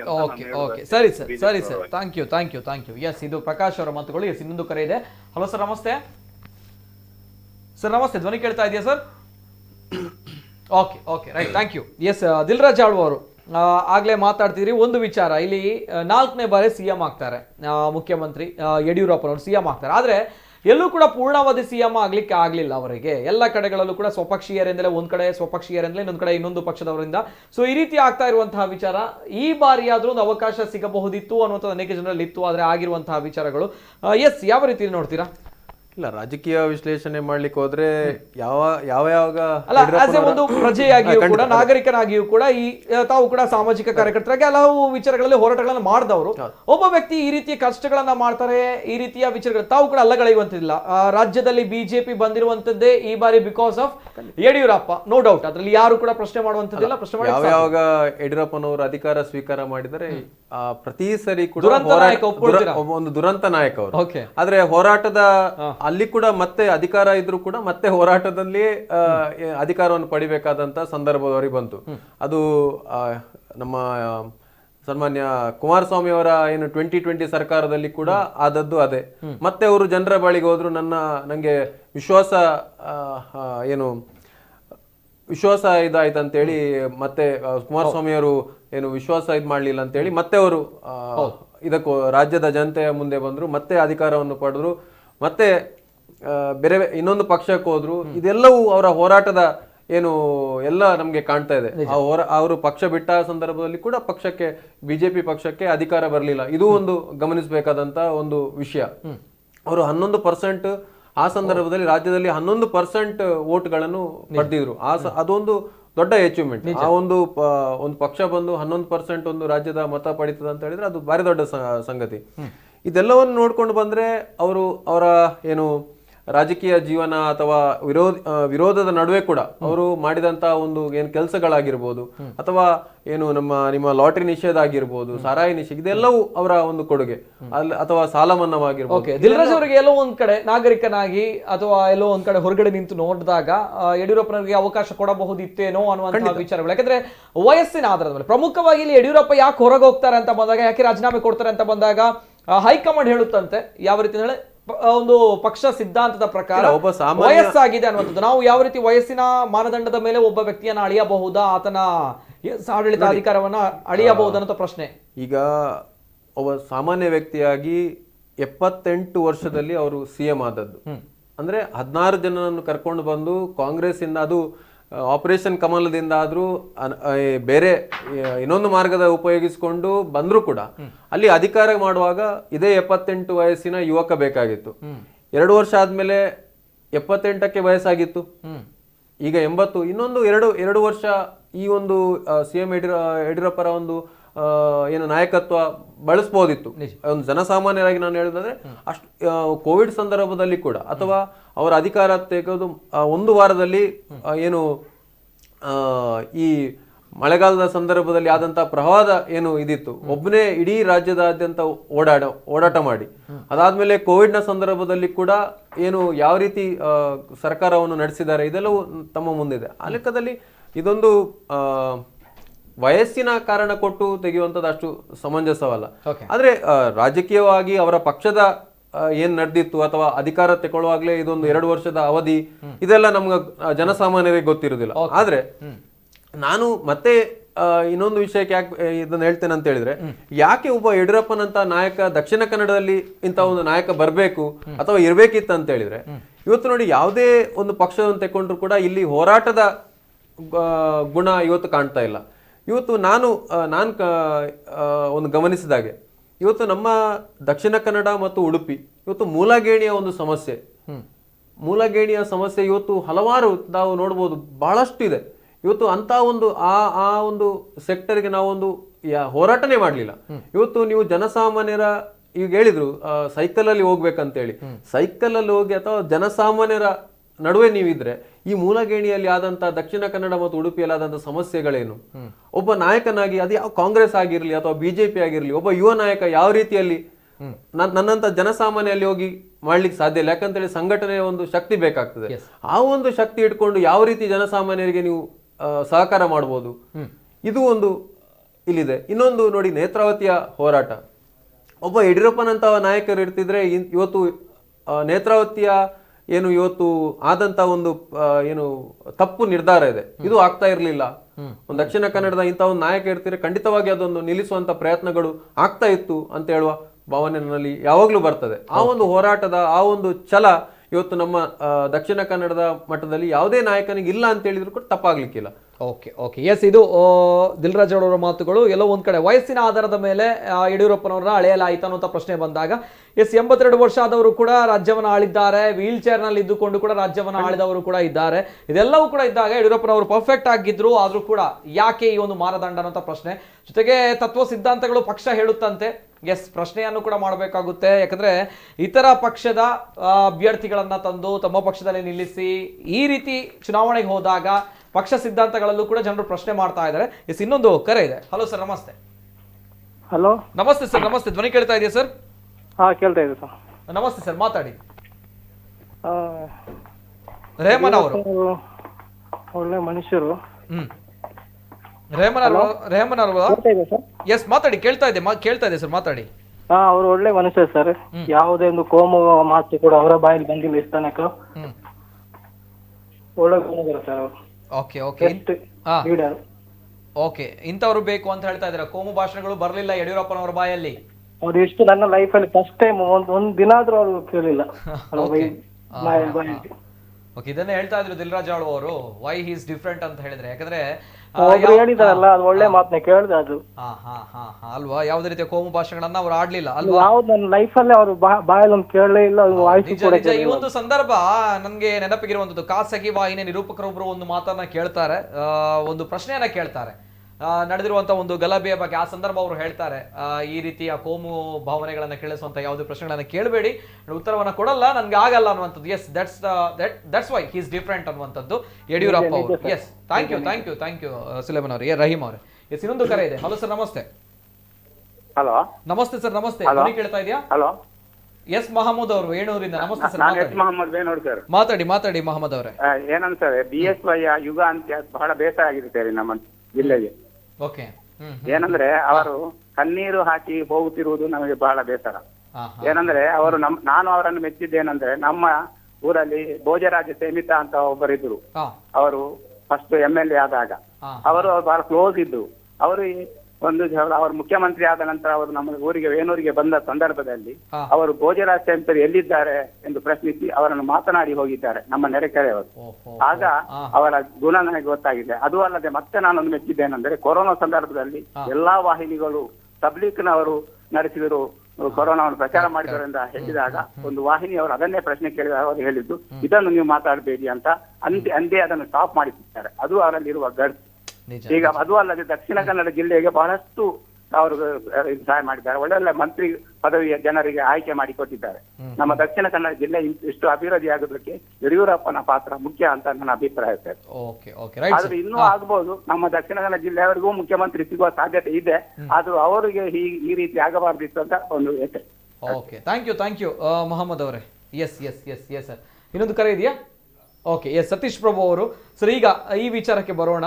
ಇವತ್ತು ಯಡಿಯೂರಪ್ಪನವರು, ತಾವು ಈಗ ಹೇಳಿರುವಂತಹ ಯಡಿಯೂರಪ್ಪನವರು, ತಾವು ಹತ್ತಿರದಿಂದ ನೋಡಿರುವಂತಹ ಯಡಿಯೂರಪ್ಪನವರು ಮುಖ್ಯಮಂತ್ರಿಯಾಗಿ ಬಂದಿರೋದು, ಗುಮಾಸ್ತ ಹುದ್ದೆಯಿಂದ ಮುಖ್ಯಮಂತ್ರಿಯಾಗಿ ಬಂದಿರುವಂಥದ್ದು ರೋಚಕವಾಗಿರುವಂತಹ ಪಯಣ. ಆದರೆ ಇವತ್ತು ರಾಜೀನಾಮೆ ಕೊಟ್ಟಿರುವಂಥದ್ದು ತಾವು ನೋಡಿದ್ದೀರಾ. ಸತೀಶ್ ಪ್ರಭು ಅವರಿಗೆ ಹೇಗೆ ಅನಿಸುತ್ತೆ ಸರ್? ಏನು ಅನಿಸುತ್ತೆ? ಅವರು ಸಹಜವಾಗಿಯೇ ಪಕ್ಷದ ಏನು ನಿರ್ಧಾರಗಳಿದೆ, ಯಾಕಂತ ಹೇಳಿದ್ರೆ ವಯಸ್ಸಿನ ಬಗ್ಗೆ ಅದು ಪಕ್ಷದ ಪಾಲಿಸಿ ಮ್ಯಾಟರ್. ಇದರ ಚರ್ಚೆ, ಇದರ ಒಂದು ವೇಳೆ ಇದರಲ್ಲಿ ವ್ಯತ್ಯಾಸ ಇದ್ರೆ ಚರ್ಚೆ ಆಗಬೇಕಾದದ್ದು ಪಕ್ಷದ ವಲಯದಲ್ಲಿ. ಆದ್ದರಿಂದ ಪಕ್ಷದ ಏನು ಪಾಲಿಸಿ ಮ್ಯಾಟ್ರ್ ಇದೆ, ಇದನ್ನು ಖಂಡಿತವಾಗಿಯೂ ಯಾವುದೇ ವ್ಯಕ್ತಿ ಇರ್ಬೋದು ಅವನು ತಲೆ ಬಾಗುವಂತಹದ್ದು. ಅದೇ ರೀತಿಯ ಪ್ರಾಮಾಣಿಕ ನಿಷ್ಠೆಯ ಕೆಲಸವನ್ನು ಇವತ್ತು ಯಡಿಯೂರಪ್ಪನವರು ಮಾಡಿದ್ದಾರೆ. ಯಡಿಯೂರಪ್ಪನವರು ಇವತ್ತು ರಾಜೀನಾಮೆ ಕೊಡಬೇಕಾದ್ರೆ ಅದೇನೇ ಮಾತುಗಳನ್ನು ಹೇಳ, ನಾನು ಯಾವುದೇ ಒತ್ತಡಕ್ಕೆ ಒಳಗಾಗಿಲ್ಲಿ ರಾಜೀನಾಮೆಯನ್ನು ಕೊಡ್ತಾ ಇಲ್ಲ. ಯಾವುದೇ ಕೇಂದ್ರ ನಾಯಕರುಗಳಿರ್ಬೋದು, ಪಕ್ಷದ ನಾಯಕರು ಇರ್ಬೋದು, ಇವರ ಒತ್ತಡಕ್ಕೆ ಒಳಗೆ ಕೊಡ್ತಾ ಇಲ್ಲ. ನಾನು ಸಹಜವಾಗಿ ನಾನು ರಾಜೀನಾಮೆಯನ್ನು ಕೊಡ್ತಾ ಇದ್ದೇನೆ. ಯಾಕಂತ ಹೇಳಿದ್ರೆ ಪಕ್ಷದ ಪಾಲಿಸಿ ಮ್ಯಾಟ್ರ್ಗಳು, ಯಾಕಂದ್ರೆ ಹಿಂದೆ ಇರಲಿಲ್ಲ, ಇವತ್ತು ಕಾಲಕ್ಕೆ ತಕ್ಕಂತೆ ಪಾಲಿಸಿಗಳು ಚೇಂಜ್ ಆಗ್ತದೆ. ಅದರಿಂದ ಪಾಲಿಸಿ ಮ್ಯಾಟ್ರ್ ಬಗ್ಗೆ ಎಲ್ಲರೂ ತಲೆಬಾಗಬೇಕಾದಂಥದ್ದು ಸಹಜವಾದುದು. ಅದನ್ನು ಇವತ್ತು ಯಡಿಯೂರಪ್ಪನವರು ಮಾಡಿದ್ದಾರೆ. ಸಹಜವಾಗಿ ಅವರು ಕೆಲಸ, ಇವತ್ತು ಕೆಲವು ವೀಕ್ಷಕರು ಯಡಿಯೂರಪ್ಪ ಯುಗ ಅಂತ ಹೇಳ್ತಾರೆ, ನಾನು ಇದನ್ನು ಒಪ್ಪೋದಿಲ್ಲ. ಯಾಕಂತ ಹೇಳಿದ್ರೆ ಅವರ ರಾಜಕೀಯ ಅವಧಿಯಲ್ಲಿ ಅವರ ಅಧಿಕಾರಕ್ಕಿಂತ ಹೆಚ್ಚಾಗಿ ವಿರೋಧ ಪಕ್ಷದಲ್ಲೇ ಕೆಲಸ ಮಾಡಿರುವಂತಹದ್ದು, ಅಧಿಕಾರ ರಹಿತವಾಗಿಯೇ ಕೆಲಸ ಮಾಡಿರುವಂತಹದ್ದು ಜಾಸ್ತಿ. ಆದ್ರಿಂದ ಅವರು ಇವತ್ತು ಅದೇ ಮಾತುಗಳನ್ನು ಹೇಳಿರುವಂತಹದ್ದು, ಮುಂದಿನ ದಿನಗಳಲ್ಲಿ ನಾನು ಭಾರತೀಯ ಜನತಾ ಪಾರ್ಟಿಯಿಂದ ಮತ್ತೆ ಇಲ್ಲಿ ಕರ್ನಾಟಕ ರಾಜ್ಯದಲ್ಲಿ ಅಧಿಕಾರ ತರಬೇಕಾದ್ರೆ ನಾನು ಮತ್ತೆ ಕೆಲಸ ಕಾರ್ಯಗಳನ್ನು ಮಾಡ್ತೀನಿ, ನಾನು ಮತ್ತೆ ತರ್ತೀನಿ. ಮತ್ತು ಅಭಿವೃದ್ಧಿಯ ಕೆಲಸಗಳಿರ್ಬೋದು, ಪಕ್ಷದ ಕೆಲಸಗಳಿರ್ಬೋದು, ಇದಕ್ಕೆ ಸಂಪೂರ್ಣ ಸಹಕಾರವನ್ನು ನಾನು ಕೊಡ್ತೇನೆ ಅನ್ನೋ ಮಾತುಗಳನ್ನು ಹೇಳಿದ್ದಾರೆ. ಸಹಜವಾಗಿ ಅವರು ಭಾವನಾತ್ಮಕವಾಗಿ, ಯಾಕಂತ ಹೇಳಿದ್ರೆ ಪ್ರತಿಯೊಂದು ಸಂಘಟನೆಯ ಕೆಲಸವನ್ನು ಮಾಡಬೇಕಾದ್ರೂ ಅಥವಾ ಅಧಿಕಾರದಲ್ಲಿ ಇರಬೇಕಾದ್ರೂ ಸಹ ಅವರು ಭಾವನಾತ್ಮಕವಾಗಿ ಸಂಬಂಧವನ್ನು ಇರಿಸಿಕೊಂಡಿದ್ರು. ಆದ್ರಿಂದ ರಾಜೀನಾಮೆಯನ್ನು ಕೊಡಬೇಕಾದ್ರೆ ಅವರಿಗೆ ಜನರ ಸಹಕಾರವನ್ನು ಕೊಟ್ಟಿರುವಂತ, ಇವತ್ತು ನಾವು ವೀಕ್ಷಕರಿಂದ ನೋಡಿದ್ದೀವಿ, ಪಕ್ಷ ಭೇದ ಮರೆತು ಅಥವಾ ಜಾತಿ ಭೇದ ಮರೆತು ಅವರು ಯಡಿಯೂರಪ್ಪನವರ ಬಗ್ಗೆ ಒಲವನ್ನು ಹೊಂದಿದ್ದಾರೆ. ಆದ್ರೆ ಸಹಜವಾಗಿ ಯಡಿಯೂರಪ್ಪನವರಿಗೆ ಆ ಜನರ ಪ್ರೀತಿ ವಿಶ್ವಾಸಗಳು ಏನು ಇತ್ತು, ಅವರ ಸಹಕಾರಗಳು ಏನಿತ್ತು, ರಾಜೀನಾಮೆ ಕೊಡುವ ಸಂದರ್ಭದಲ್ಲಿ ಅವರು ಭಾವನಾತ್ಮಕವಾಗಿ ಅವರು ಅವರ ಕಣ್ಣಲ್ಲಿ ನೀರು ಬಂದಿದೆ. ಇದು ಸಹಜವಾಗಿರುವಂತಹದ್ದು. ಅವರಲ್ಲಿರುವಂತಹ ಪ್ರಾಮಾಣಿಕ ಕಾಳಜಿಯನ್ನು ನಾವು ಅದರಲ್ಲಿ ಗುರುತಿಸಬಹುದು. ಅವರು ಮುಂದಿನ ದಿನಗಳಲ್ಲೂ ಸಹ ಪಕ್ಷದೊಂದಿಗೆ ಇದ್ದು ಮುಂದಿನ ದಿನಗಳಲ್ಲಿ ಯಾರು ಮುಖ್ಯಮಂತ್ರಿ ಆಗ್ತಾರೆ ಅವರಿಗೆ ಸಂಪೂರ್ಣ ಸಹಕಾರವನ್ನು ಕೊಡುವಂತಹ ಮಾತುಗಳನ್ನು ಕೂಡ ಅವರು ಹೇಳಿದ್ದಾರೆ. ಓಕೆ, ಸತೀಶ್ ಪ್ರಭು, ಒಂದು ಮಾತು ತಾವು ಗಮನಿಸಿರಬಹುದು ಈ ವಿಚಾರ. ಅಂದ್ರೆ ನರೇಂದ್ರ ಮೋದಿ ಅವರು, ಪ್ರಧಾನಿ ಅವರು ನಮ್ಮ ಮಂಗಳೂರಿಗೆ ಬಂದಿರುವಾಗ ಯಡಿಯೂರಪ್ಪನಿಗೆ ಸಿಕ್ಕಿರುವಂತಹ ಒಂದು ತುಂಬಾ ದೊಡ್ಡ ಮಟ್ಟದಲ್ಲಿ ಒಂದು ಆ ಉದ್ಘೋಷಗಳು ಆಗಿರ್ಬೋದು ಅಥವಾ ಶಿಳ್ಳೆ ಚಪ್ಪಾಳೆ ಬೊಬ್ಬೆ ಮೋದಿ ಅವರಿಗೆ ಸಿಗ್ಲಿಲ್ಲ ಅನ್ನುವಂಥದ್ದು ಹೌದಾ? ಗಮನಿಸಿದ್ದೀರಾ? ಅಲ್ಲ, ಖಂಡಿತವಾಗಿ ಹೌದು. ಯಾಕಂತ ಹೇಳಿದ್ರೆ ಸನ್ಮಾನ್ಯ ನರೇಂದ್ರ ಮೋದಿ ಅವರು ರಾಷ್ಟ್ರೀಯ ನಾಯಕರು, ಇವರು ರಾಜ್ಯದ ನಾಯಕರು. ಆದ್ರಿಂದ ಜನರೊಂದಿಗೆ ಒಡನಾಟ ಏನಿತ್ತು, ಅವರ ಸಹಜವಾಗಿರ್ತಕ್ಕಂಥ ನಡವಳಿಕೆಗಳು, ಅವರು ರಾಜ್ಯದ ಜನತೆಗೆ ಮಾಡಿರುವಂತಹ ಯೋಜನೆಗಳು, ಇವೆಲ್ಲವೂ ಜನಸಾಮಾನ್ಯರಿಗೆ ಅರಿವಿತ್ತು. ಆದ್ರಿಂದ ಸಹಜವಾಗಿಯೇ ಸನ್ಮಾನ್ಯ BS ಯಡಿಯೂರಪ್ಪನವರು ವೇದಿಕೆಯನ್ನು ಹತ್ತಬೇಕಾದ್ರೆ, ವೇದಿಕೆಯಲ್ಲಿ ಭಾಷಣಕ್ಕೆ ಎದ್ದು ನಿಲ್ಲಬೇಕಾದ್ರೆ ಜನರ ಉದ್ಘೋಷಗಳು ಬರ್ತಿತ್ತು, ಅವರಿಗೆ ಜಯಕಾರವನ್ನು ಹಾಕುವಂತ ನಾವು ಗಮನಿಸಿದ್ದೇವೆ. ಇದರ ಅರ್ಥ ಯಾರೋ ಹೆಚ್ಚು ಅಥವಾ ಕಡಿಮೆ ಅನ್ನುವಂಥದ್ದಲ್ಲ, ಆದರೆ ಜನರ ಒಡನಾಟ ಯಾರಿಗೆ ಜಾಸ್ತಿ ಇದೆ ಅವರಿಂದ ಸಹಜವಾಗಿ ಜನರ ಭಾವನೆಗಳು ವ್ಯಕ್ತ ಆಗ್ತದೆ. ಅದೇ ಭಾವನೆಗಳು ಇವತ್ತು ಯಡಿಯೂರಪ್ಪನವರು ರಾಜೀನಾಮೆ ಕೊಡಬೇಕಾದ್ರೆ ಅವರಲ್ಲಿ ವ್ಯಕ್ತ ಆಗಿರುವಂತಹದ್ದು. ಅದು ಕಣ್ಣೀರೇನು ಬಂತು, ಅದು ಉದಾಸೀನದ ಅಥವಾ ಬೇಸರದ ಕಣ್ಣೀರು ಅಲ್ಲ, ಅವ್ರ ಕೃತಜ್ಞತೆಯ ಕಣ್ಣೀರದು. ಅವರು ಅಧಿಕಾರವನ್ನು ಮಾಡುವಂಥ ಪ್ರತಿಯೊಂದು ಸಂದರ್ಭದಲ್ಲೂ ದೊರೆಯುವಂತಹ ಸಹಕಾರ, ಅಧಿಕಾರಿಗಳ ಸಹಕಾರ ಇರ್ಬೋದು, ಜನತೆಯ ಸಹಕಾರ ಇರ್ಬೋದು, ಪಕ್ಷದ ಕಾರ್ಯಕರ್ತರ ಸಹಕಾರ ಇರ್ಬೋದು, ಅಥವಾ ರಾಷ್ಟ್ರೀಯ ಮಟ್ಟದ ನಾಯಕರ ಸಹಕಾರಗಳಿರ್ಬೋದು, ಇವೆಲ್ಲವನ್ನು ಅವರು ಉಲ್ಲೇಖವನ್ನು ಮಾಡಿ ಸಹಜವಾಗಿ ಅವರು ಭಾವನಾತ್ಮಕವಾಗಿ ಕಣ್ಣೀರನ್ನು ಹರಿಸಿದರು. ಓಕೆ ಈ ಸಂದರ್ಭ ಸರ್, ಕಳೆದ ಬಾರಿ ನಾವು ಕಾರ್ಯಕ್ರಮ ಮಾಡಿದಾಗ ಒಂದು 3 ದಿನಗಳ ಹಿಂದೆ ಮಾಡಿದಾಗ ಕಾವೂರಿಂದ ಒಬ್ರು ಕರೆ ಮಾಡಿದ್ರು. ಕರೆ ಮಾಡಿದಾಗ ಅವರು ಹೇಳಿರುವಂತಹ ವಿಷಯ, ಯಾಕಂದ್ರೆ ಅವರು ಯಡಿಯೂರಪ್ಪನವರ ಕಾಲಘಟ್ಟದಲ್ಲಿ ಯಡಿಯೂರಪ್ಪನವರಿಗೆ 1 ರೂಪಾಯಿಗಳನ್ನ ನೀಡಿ ಜನಸಂಘಕ್ಕೆ ಸೇರಿದಂತಹ ವ್ಯಕ್ತಿ. ಅವರು ಹೇಳಿರುವಂತಹ ವಿಚಾರ ನಿಜವಾಗ್ಲೂ ಈಗಲೂ ಕೂಡ ನೆನಪಿದೆ. ಕೆಲವು ವಿಚಾರಗಳನ್ನು ಅವರು ಹೇಳಿದ್ರು. ಅಂದ್ರೆ ಕರಾವಳಿ ಭಾಗದ ಜನರು ಈಗಲೂ ಕೂಡ ಯಡಿಯೂರಪ್ಪ ಅಂತ ಹೇಳಿದಾಗ ಆ ಒಂದು ಗೌರವವನ್ನು ಇಟ್ಕೊಂಡಿದೆ. ಯಾಕಂದ್ರೆ ನಾನು ನೇರವಾಗಿ ಹೇಳ್ತೇನೆ, ಉತ್ತರ ಕರ್ನಾಟಕದಲ್ಲಿ ಇರುವಂತಹ ನಾಯಕರು ಅಂತ ಬಂದಾಗ ಕರಾವಳಿಗರಿಗೆ ಅಷ್ಟಕ್ಕಷ್ಟೇ ಅನ್ನುವಂಥ ಅಷ್ಟೇ ಸತ್ಯವಾಗಿರುವಂತಹ ವಿಚಾರ. ಅಂದ್ರೆ ಯಡಿಯೂರಪ್ಪನವರ ವಿಚಾರದಲ್ಲಿ ಈ ರೀತಿ ಬರಲ್ಲ. ಇದು ಯಡಿಯೂರಪ್ಪನವರು ಕರಾವಳಿಗೆ ಮಾಡಿರುವಂತಹ ಒಂದು ಅವಿನಾಭಾವ ಸಂಬಂಧ ಇರುವಂತಹ ವಿಚಾರ, ಭಾವನಾತ್ಮಕವಾಗಿರುವಂತಹ ಸಂಬಂಧ ಕೂಡ ಇರುವಂತದ್ದು. ಕಾರಣ ನಾನು ಆಗ್ಲೇ ಹೇಳಿದಾಗೆ ಪ್ರಧಾನಿಯವರು ಬಂದಿರುವಾಗ, ಯಡಿಯೂರಪ್ಪನವರು ಬಂದಿರುವಾಗ ಆಗಿರುವಂತಹ ವಿಚಾರ ಗಮನಿಸಿದ್ದೀರಾ ದಿಲ್ರಾಜ್ ಅವರೇ? ಖಂಡಿತ ಗಮನಿಸಿದ್ದೇನೆ. ನಾನು ಇನ್ನೊಂದು ಇಲ್ಲಿ ಆ್ಯಡ್ ಮಾಡ್ಲಿಕ್ಕೆ ಬಯಸ್ತೇನೆ. ಏನಂತ ಹೇಳಿದ್ರೆ, ನನ್ನ ಆತ್ಮೀಯರೊಬ್ರು BJP ಪಕ್ಷ ನಾನು ಹೀಗೆ ಮಾತಾಡುವಾಗ ಒಮ್ಮೆ ಹೇಳಿದ್ರು, ತಾವೇನು ಇವತ್ತು ಅಬ್ಸರ್ವೇಷನ್ ಅನ್ನು ತಾವೇನು ಹೇಳಿದ್ರಿ, ಅದು ಸನ್ಮಾನ್ಯ ಪ್ರಧಾನಮಂತ್ರಿ ಕೂಡ ಇಂಥದ್ದೊಂದು ಅಬ್ಸರ್ವೇಷನ್ ಅವರು ಕೂಡ ಇವರು ಹೋದಂತ ಸಂದರ್ಭದಲ್ಲಿ ಅವರು ಕೂಡ ಇವರ ಮುಂದೆ ಹೇಳಿದ್ರು. ನಾನು ಇಡೀ ರಾಜ್ಯಾದ್ಯಂತ ದೇಶಾದ್ಯಂತ ಕೂಡ ತಿರುಗಿದ ಸಂದರ್ಭದಲ್ಲಿ ಕೂಡ ಒಬ್ಬ ರಾಜ್ಯ ನಾಯಕನಿಗೆ ಇಷ್ಟು ನನ್ನಷ್ಟೇ ಲೆವೆಲಲ್ಲಿ ಒಂದು ಸಿಳ್ಳೆಗಳು, ಕ್ಲಾಪ್, ಚಪ್ಪ ಇದನ್ನೆಲ್ಲ ಸಿಗುವಂಥದ್ದು ಮಾನ್ಯ ಯಡಿಯೂರಪ್ಪನವರಿಗೆ ಮಾತ್ರ ಅಂತ ಹೇಳುವ ಒಂದು ಫಸ್ಟ್ ಹ್ಯಾಂಡ್ ಇನ್ಫಾರ್ಮೇಶನ್. ಇದು ಇವರು ಓದವರೇ, ಅವರ ಪ್ರಧಾನಮಂತ್ರಿ ಹೇಳುವವರೇ ನನ್ನ ಹತ್ರ ಹೇಳಿರುವಂಥದ್ದು. ಸೊ ಅಂತ ಒಂದು ವ್ಯಕ್ತಿತ್ವ ನಮ್ಮ ಯಡಿಯೂರಪ್ಪನವರದು. ಇದು ನಾನು ಅದನ್ನು ಹೇಳ್ತಾ ಇರೋದು, ಆ ವ್ಯಕ್ತಿತ್ವವನ್ನು ಕಲಿಯುವಂಥದ್ದು ನಮ್ಮಂಥ ಯುವಕರಿಗೆ ತುಂಬಾ ಇದೆ. ಇವತ್ತು ಇನ್ನೊಂದು ತಾವು ಗಮನಿಸಿದ್ರೆ, ಮೊನ್ನೆ ಆ ಒಂದು ಏನು ವಿದ್ಯಮಾನದ ಬಗ್ಗೆ ಎಲ್ಲ ಸ್ವಾಮೀಜಿಗಳು ಅಲ್ಲಿ ಹೋಗಿರುವಂಥದ್ದು. ಕೆಲವು ಜನ ಅದ್ರ ಬಗ್ಗೆ ಟೀಕೆಯನ್ನು ಮಾಡಿದ್ರು, ಸ್ವಾಮೀಜಿಗಳಲ್ಲಿ ಹೋಗಬಾರ್ದಿತ್ತು ಅಂತ ಹೇಳುವ. ಆದರೆ ನಾನು ಯಾವ ರೀತಿ ವಿಶ್ಲೇಷಣೆ ಮಾಡಿದೆ ಅಂತ ಹೇಳಿದ್ರೆ, ಒಬ್ಬ ವ್ಯಕ್ತಿ ಅಧಿಕಾರ ಸ್ವೀಕಾರ ಮಾಡುವಾಗ ಹೋಗುವಂಥದ್ದು ಸರ್ವಸಾಮಾನ್ಯ. ಒಬ್ಬ ರಿಸೈನ್ ಕೊಡ್ತಾನೆ, ಅವನ ಯುಗ ಅಂತ್ಯ ಆಗಿದೆ, ಆದ್ರೂ ಕೂಡ ಒಂದು ಬೆಂಬಲಕ್ಕೆ ನಿಲ್ತಾರ ಅಂತ ಹೇಳಿದ್ರೆ ಆ ವ್ಯಕ್ತಿತ್ವ ಏನು ಅಂತ ಹೇಳುವ ನಾವು ತಿಳ್ಕೊಳ್ಬೇಕಾಗ್ತದೆ. ಅಷ್ಟು ಜನ ಸ್ವಾಮೀಜಿಯನ್ನು, 500 ಜನ ಸ್ವಾಮೀಜಿಯವರನ್ನು ನೀವು ಫೋನ್ ಮಾಡಿ ಕರೆದು ನನ್ನ ಪರವಾಗಿ ಮಾತಾಡಿ ಅಂತ ಹೇಳಿದ್ರೆ ಖಂಡಿತ ಸಾಧ್ಯ ಇಲ್ಲ. ಒಬ್ಬ ಧರ್ಮದ ವಿಚಾರಕ್ಕೂ ಬರೋದಾದ್ರೂ ಕೂಡ ಇವತ್ತು ಲಿಂಗಾಯತ ಧರ್ಮದ ಸ್ವಾಮೀಜಿಗಳು ಮಾತ್ರ ಅಲ್ಲ, ಎಲ್ಲಾ ಧರ್ಮದ ಸ್ವಾಮೀಜಿಗಳಲ್ಲಿ ಇದ್ರು. ಅವರು ಮಾತಾಡಿದಂತ ಮಾತು ನಾನು ಮೊನ್ನೆ ಟಿವಿಯಲ್ಲಿ ನೋಡ್ತಾ ಇದ್ದೆ. ಅವರ ವ್ಯಕ್ತಿತ್ವದ ಬಗ್ಗೆ ಅಥವಾ ಅವರು ಮಾಡಿರುವಂತ ಏನು ಕೆಲಸ ಕಾರ್ಯದ ಬಗ್ಗೆ, ಅಥವಾ ನಮ್ಮ ಇವತ್ತು ದಕ್ಷಿಣ ಕನ್ನಡದಲ್ಲಿ ಕೂಡ ಅವರು ಏನು ನಮ್ಮ ದೇವಸ್ಥಾನಗಳಿಗೆ ಕೊಟ್ಟಂತ ಒಂದು ಕೊಡುಗೆಗಳೇನಿದೆ, ಅಥವಾ ಏನು ಚರ್ಚ್ ಆಗಿರ್ಬೋದು, ಮಸೀದಿಗೆ ಆಗಿರ್ಬೋದು, ಎಲ್ಲ ಧರ್ಮದವರಿಗೆ ಕೊಟ್ಟಂತ ಕೊಡುಗೆ ಇವತ್ತು ಅವರ ಏನು CM ಆದಂತ ಸಂದರ್ಭದಲ್ಲಿ ಇದನ್ನು ನೋಡಿದ್ರು ಕೂಡ ಆ ಒಂದು ಭಾವನೆ. ಇನ್ನೊಂದು ನಮ್ಮ ಭಾಗ್ಯಲಕ್ಷ್ಮಿ ಯೋಜನೆ ತಂದಂತವರು ಸನ್ಮಾನ್ಯ ಯಡಿಯೂರಪ್ಪನವರು. ಸೊ ಇದು ನೋಡಿ, ಯಾವುದೇ ಒಂದು ಜಾತಿಗೆ ಸೀಮಿತ ಅಲ್ಲ, ಧರ್ಮಕ್ಕೆ ಸೀಮಿತ ಅಲ್ಲ, ಎಲ್ಲರಿಗೂ ಸಿಗುವಂತ ಒಂದು ಯೋಜನೆಗಳು. ಇಂಥ ವ್ಯವಸ್ಥೆಗಳು, ಇಂಥ ನಾಯಕರು ಮತ್ತೆ ಸಮಾಜಕ್ಕೆ ಅಥವಾ ರಾಜಕೀಯ ಇದಕ್ಕೆ ಬರ್ಬೇಕಲ್ಲದೆ, ಈಗಿನ ಏನು ನೀವು ರಾಜಕೀಯ ಗಮನಿಸಿದ್ರೆ ಇಂಥ ನಾಯಕರು ತುಂಬಾ ಕಮ್ಮಿ ಆಗ್ತಿದ್ದಾರೆ ಅಂತ ಹೇಳುವ ಬೇಸರ ನಮ್ಗಿದೆ. ಇವತ್ತು ನೀವು ಗಮನಿಸಬಹುದು, ಒಬ್ಬ ಹೋರಾಟಗಾರನಾಗಿರ್ಲಿ ಅಥವಾ ಒಂದು ಛಲಗಾರ ಆಗಿ ಇವತ್ತು ಒಂದು ರಾಜಕೀಯಕ್ಕೆ ಅಥವಾ ಒಂದು ರಾಜಕೀಯದ ನಾಯಕನಾಗುವುದು ತುಂಬಾ ಕಮ್ಮಿ. ಇವತ್ತು ಇನ್ನೊಂದು ಪ್ರತಿ ಸರ್ತಿ ನಾನು ಗಮನಿಸ್ತೇನೆ, ಸಾಮಾನ್ಯ ಕಾರ್ಯಕರ್ತ ಒಬ್ಬ ಪಕ್ಷ ಗುರುತಿಸಿದೆ, ಅದರ ವಿರೋಧಿ ನಾನು. ಸಾಮಾನ್ಯ ಕಾರ್ಯಕರ್ತ ಅಲ್ಲ, ಹೋರಾಟದ ಕಾರ್ಯಕರ್ತನ ನೀವು ಗುರುತಿಸಿ. ಸಾಮಾನ್ಯ ಕಾರ್ಯಕರ್ತ ಆದ್ರೆ ಏನ್ ಪ್ರಯೋಜನ? ಇವತ್ತು ಒಬ್ಬ ಯಡಿಯೂರಪ್ಪನವರು ಇಂಥ ಒಂದು ಸ್ಥಾನದಲ್ಲಿ ಇವತ್ತು 500 ಎಷ್ಟೋ ಜನ ಸ್ವಾಮೀಜಿಗಳು, ಎಷ್ಟೋ ಜನ ನಮ್ಮಂತ ಯಾವುದೇ ರಾಜಕೀಯ ಪಕ್ಷದಲ್ಲಿ ಇಲ್ಲದವರು ಮಾತಾಡ್ತಾರಂತಾದ್ರೆ ಆ ವ್ಯಕ್ತಿತ್ವದ ಒಂದು ಏನು ತೂಕ ಇದೆಯಲ್ಲ ಅದು ಇವತ್ತು ಅಂತ ವ್ಯಕ್ತಿ ನೀವು ರಬ್ಬರ್ ಸ್ಟ್ಯಾಂಪ್ ಆಗ್ಬೋದು. ರಬ್ಬರ್ ಸ್ಟ್ಯಾಂಪ್ ನೀವು ಯಾರನ್ನು ಬೆಳೆಸಬಹುದು. ಈಗ ಸನ್ಮಾನ್ಯ ಯಡಿಯೂರಪ್ಪ ಅವರು ಕೂಡ ಹಲವಾರು ನಾಯಕರನ್ನು ಬೆಳೆಸಿದ್ದಾರೆ. ನಾನು ಪಕ್ಷದವನಲ್ಲ, ಆದ್ರೂ ಕೂಡ ಒಂದು ಒಬ್ಬ ನಾಯಕನನ್ನು ಬೆಳೆಸಿದ್ದಾರೆ ಅವರು. ಆ ಒಂದು ವ್ಯಕ್ತಿತ್ವ ಕೂಡ ಆ ಮನುಷ್ಯನಲ್ಲಿದೆ. ಸೊ ಇದನ್ನೆಲ್ಲ ಗಮನಿಸಿದ್ರೆ ಇಂಥ ನಾಯಕರು ಈಗಿನ ಸಂದರ್ಭದಲ್ಲಿ ಕಮ್ಮಿ ಆಗ್ತಾ ಇದ್ದಾರೆ. ಇವತ್ತು ಜನಾರ್ದನ್ ಪೂಜಾರಿ ಆಗಿರ್ಬೋದು, ಅವರು ಸಾಲ ಮೇಳ ಮಾಡಿ ಒಂದು ರೂವಾರಿ, ಆ ಒಂದು ಜನಸಾಮಾನ್ಯರಿಗೆ ಕೊಟ್ಟಂತ ಒಂದು ವ್ಯಕ್ತಿತ್ವಗಳು ಕಮ್ಮಿ ಆಗ್ತಾ ಇದೆ. ಅಥವಾ ಶೋಷಿತ ವರ್ಗದ ವಿರುದ್ಧ ಪರವಾಗಿ ಮಾತಾಡುವವರು ನಾಯಕರುಗಳಿಲ್ಲ. ಇವತ್ತು ಏನಿದ್ರು ಕೂಡ ನೀವು ಪ್ರೆಸ್ ಸ್ಟೇಟ್ಮೆಂಟ್ ಆಗಿರ್ಬೋದು ಅಥವಾ ನಾಯಕರುಗಳು ಬಂದಾಗ ಅವರ ಹಿಂಬಾಲಿಕರಾಗಿ ಇದ್ದಾರೆ ವಿನ ಇಂಥ ನಾಯಕರು ಮತ್ತಷ್ಟು ಬೆಳಿಬೇಕು, ಇವರನ್ನು ನೋಡ್ಕೊಂಡು ನಮ್ಮಂತ ಯುವಕರು ಬೆಳಿಬೇಕು ಅಂತ ಹೇಳುವ ಮಾತನ್ನು ನಾನು ಹೇಳ್ತೇನೆ. ಎಸ್, ನಿಜ.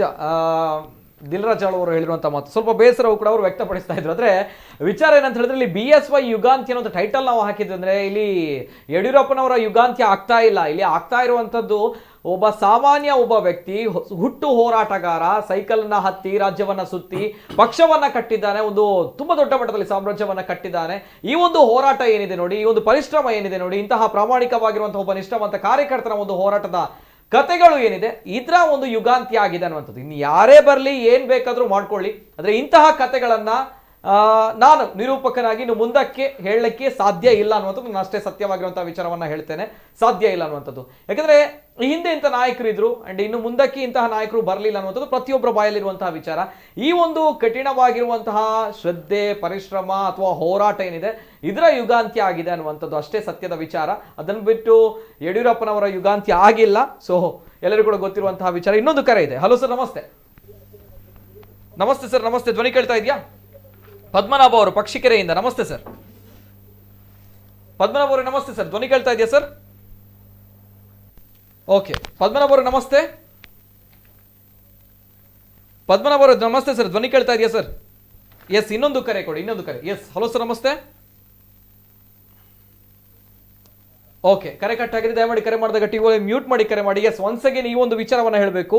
ಆಸ್ ಎ ನಿರೂಪಕನಾಗಿ ಹೇಳ್ತಾ ಇರುವಂತದ್ದಲ್ಲ, ಬದಲಾಗಿ ವಿರೋಧ ಪಕ್ಷದಲ್ಲಿದ್ದವರು DK ಶಿವಕುಮಾರ್ ಅವರು, ಅಂದ್ರೆ ನಾವು ಹೇಳ್ತೇವೆ ಫೈರ್ ಬ್ರ್ಯಾಂಡ್ ಅನ್ನುವಂಥದ್ದು, ಡೈನಾಮಿಕ್ ಆಗಿರುವಂತಹ ಒಬ್ರು ಪೊಲಿಟಿಷಿಯನ್ಸ್, ಅವರು ಹೇಳಿರುವಂತಹ ಮಾತನ್ನ ದಿಲ್ರಾಜ್ ಅವರು ಆಗ್ಲೇ ಹೇಳಿದ್ರು. ಒನ್ಸ್ ಅಗೇನ್ ನಾನು ಹೇಳ್ತಾನೆ ಈ ಒಂದು ವಿಚಾರವನ್ನ. ಯಾಕಂದ್ರೆ ಯಡಿಯೂರಪ್ಪನವರ ವಿಚಾರವನ್ನ ಇನ್ನು ಯಾವಾಗ ಮಾತಾಡಬೇಕು, ಯಾವಾಗ ಮಾತಾಡ್ಲಿಕ್ಕೆ ಅವಕಾಶ ಸಿಗುತ್ತೆ ಅನ್ನೋದು ಗೊತ್ತಿಲ್ಲ. ಅಂದ್ರೆ ಒನ್ಸ್ ಅಗೇನ್ ಈ ಒಂದು ವಿಚಾರವನ್ನ ಹೇಳಲೇಬೇಕಾಗುತ್ತೆ. ಅವರು ಹೇಳಿರುವಂತಹ ವಿಚಾರ, DK ಶಿವಕುಮಾರ್ ಅವರು, ಯಶಸ್ಸನ್ನ ಕಾಣಬೇಕಾದ್ರೆ ಮನುಷ್ಯನಲ್ಲಿ ಧರ್ಮರಾಜನ ಧರ್ಮತ್ವ ಇರಬೇಕಂತೆ, ಅರ್ಜುನನ ಗುರಿ ಇರಬೇಕು, ಕರ್ಣನಂತಹ ದಾನ ಗುಣ ಇರಬೇಕು, ಭೀಮನಂತಹ ಬಲವಿರಬೇಕು, ವಿದುರನ ನೀತಿ ಇರಬೇಕು ಮತ್ತು ಕೃಷ್ಣನಂತಹ ತಂತ್ರಗಾರಿಕೆ ಇರಬೇಕು, ಜೊತೆಗೆ ಯಡಿಯೂರಪ್ಪನಂಥವರ ಛಲವಿರಬೇಕು. ಹೀಗೆ ಹೇಳಿರುವಂಥದ್ದು ಕರ್ನಾಟಕದ ಕಾಂಗ್ರೆಸ್ನ ರಾಜ್ಯಾಧ್ಯಕ್ಷರು DK ಶಿವಕುಮಾರ್ ಅವರು ಹೇಳಿರುವಂತಹ ಮಾತು. ಇದರಲ್ಲೇ ಗೊತ್ತಾಗುತ್ತೆ ಒಬ್ಬ ವಿರೋಧ ಪಕ್ಷದ ನಾಯಕ ಕೂಡ ಈ ರೀತಿ ಹೇಳ್ತಾನೆ ಅಂತ ಬಂದಾಗ ಯಡಿಯೂರಪ್ಪನವರು ಯಾವ ರೀತಿಯಲ್ಲಿ ವ್ಯಕ್ತಿಯಾಗಿರ್ತಾರೆ, ಯಾವ ರೀತಿಯಲ್ಲಿ ನಾಯಕನಾಗಿರ್ತಾರೆ, ಯಾವ ರೀತಿಯಲ್ಲಿ ಹೋರಾಟಗಾರನಾಗಿರ್ತಾನೆ. ಎಸ್, ಇದು ವಿಚಾರಗಳು. ಈಗ ಪಕ್ಷದಿಂದ ಅವರು ರಾಜೀನಾಮೆಯನ್ನು ಕೊಟ್ಟಿದ್ದಾರೆ. ಮುಖ್ಯಮಂತ್ರಿ ಸ್ಥಾನದಿಂದ ರಾಜೀನಾಮೆಯನ್ನು ಕೊಟ್ಟಿದ್ದಾರೆ. ಅವರು ಮಾಡಿರುವಂತಹ ಹೋರಾಟಗಳು ಯಾವತ್ತೂ ಕೂಡ ಪ್ರತಿಯೊಬ್ಬರಲ್ಲೂ ಕೂಡ ಇದ್ದೇ ಇರುತ್ತೆ, ನೆನಪಿರುತ್ತೆ ಅನ್ನುವಂಥದ್ದು. ಎಸ್, ಇನ್ನೊಂದು ಕರೆ ಇದೆ. ಹಲೋ ಸರ್, ನಮಸ್ತೆ. ನಮಸ್ತೆ ಸರ್. ನಮಸ್ತೆ ಸರ್, ನಮಸ್ತೆ. ತಮ್ಮ ಹೆಸರು, ಎಲ್ಲಿಂದ ಕರೆ ಮಾಡ್ತಾ ಇದ್ದೀರಾ ಸರ್? ನಾನು ವಿವೇಕ್ ಅಂತ ಹೇಳಿ ದುಬೈಯಿಂದ ಕರೆ ಮಾಡ್ತೀನಿ. ದುಬೈಯಿಂದ ವಿವೇಕ್ ಅವರು, ನಮಸ್ತೆ ಸರ್, ಮಾತಾಡಿ ಸರ್. ಸತೀಶ್ ಪ್ರಭು ಅವರಿಗೆ ಒಂದು ರಿಕ್ವೆಸ್ಟ್ ಏನಿದ್ರೆ, ಯಡಿಯೂರಪ್ಪನವರು ಯೋಗೇಶ್ ಭಟ್ರ ಕಾಲದಲ್ಲಿ ಮಾಡಿದಂತ ಅನುದಾನಗಳು ಜಸ್ಟ್ ಒಂದು ಹೇಳಿ, ಈಗಿನ ಯುವಕರಿಗೆ ಗೊತ್ತಾಗ್ತಾ ಇಲ್ಲ. ಈಗಿನ ಯುವಕರು ಯಡಿಯೂರಪ್ಪ ದಾಲ ಮಲ್ತಿ ಫೇಸ್ಬುಕ್ ಅಲ್ಲೆಲ್ಲ ಆಗ್ತಾ ಇದೆ. ಜಸ್ಟ್ ಆ ಕಾಲದಲ್ಲಿ ಅವರು ಮಂಗಳೂರಿಗೆ ಕೊಟ್ಟದಂತ ಕೊಡುಗೆ ಅವರೊಂದು ಎಕ್ಸ್ಪ್ಲೇನ್ ಮಾಡಿದ್ರೆ ಒಳ್ಳೇದಿತ್ತು. Okay, right sir, thank you. Yes Vivek ಅವರು. Yes sir. ಜಯರಾಮ್, ಇನ್ನೊಂದು ಕರೆ ಇದೆ ಸರ್. ಜಯರಾಮ್ ಅವರು ಕರೆ ಮಾಡಿದ್ದಾರೆ. ಹಲೋ ಸರ್, ನಮಸ್ತೆ. ಸರ್ ನಮಸ್ಕಾರ ಸರ್. ನಮಸ್ತೆ ಜಯರಾಮ್ ಅವರೇ, ಮಾತಾಡಿ ಸರ್. ಸರ್ ಸಿರಾ ಜಯರಾಮ್ ಅಂತ. ಎಲ್ಲಿಂದ ಕರೆ ಮಾಡ್ತಾ ಇದ್ದೀರಾ? Sira sir. Sira. Yes sir, ಮಾತಾಡಿ ಸರ್. ಸರ್, ಯಡಿಯೂರಪ್ಪ ಅವ್ರನ್ನ ಈ ತರ ಇದ್ ಮಾಡಿದ್ದು ಬಹಳ ನಷ್ಟ ಸರ್ ಕರ್ನಾಟಕಕ್ಕೆ. ಓಕೆ, ತುಂಬಲಾಗದ ನಷ್ಟ. ಬಹಳ ಕಷ್ಟ ಇದೆ. ಇನ್ನ ಬಿಜೆಪಿ ಮತ್ತೆ ಅಧಿಕಾರಕ್ಕೆ ತರೋದು ಬಹಳ ಕಷ್ಟ ಇದೆ. ಓಕೆ, ಯಾಕೆ ಸರ್ ಕಷ್ಟ ಅಂತ ಹೇಳ್ತೀರಾ? ಅದು ಪಕ್ಷದ ತೀರ್ಮಾನ ಅಂತ ಹೇಳಿ ಯಡಿಯೂರಪ್ಪನವರು ಹೇಳಿದ್ದಾರೆ, ಸೊ ಅವರೇ ಹೇಳಿದ್ದಾರೆ. ಅಲ್ಲ ಸರ್, ಹೌದು, ಪಕ್ಷದ ತೀರ್ಮಾನ. ಅವ್ರಿಗೆ ಮುಂಚೆ ಯಡಿಯೂರಪ್ಪನ ನಾಯಕತ್ವದಲ್ಲಿ ಅಂತ ಹೇಳ್ಬಿಟ್ಟು ಮುಂಚೆ ಸಿಎಂ ಅಂತ ಹೇಳ್ಬಿಟ್ಟು ಘೋಷಣೆ ಮಾಡಿತ್ತಲ್ಲ ಸರ್, ಮತ್ತೆ ಮುಂದಿನ ಸಿಎಂ ಅಂತ. ಆ ಕಾಲ ಅವಕಾಶ ಮಾಡಕ್ ಬಿಡ್ಬೇಕಾಯ್ತು. ಓಕೆ ಓಕೆ, ಇದು ಡ್ಯಾಮೇಜ್ ಆಗುತ್ತೆ ಅಂತ ಅವ್ರು ಹೇಳ್ತಾ ಇದ್ದಾರೆ. ಸಿಎಂ ಅಂತ ಘೋಷಣೆ ಮಾಡಿದ್ಮೇಲೆ ಮತ್ತೆ ಮಧ್ಯದಲ್ಲಿ ಇಲ್ಸ ಅಂತ ಏನಿತ್ತು ಸರ್? ಅಲ್ವಾ?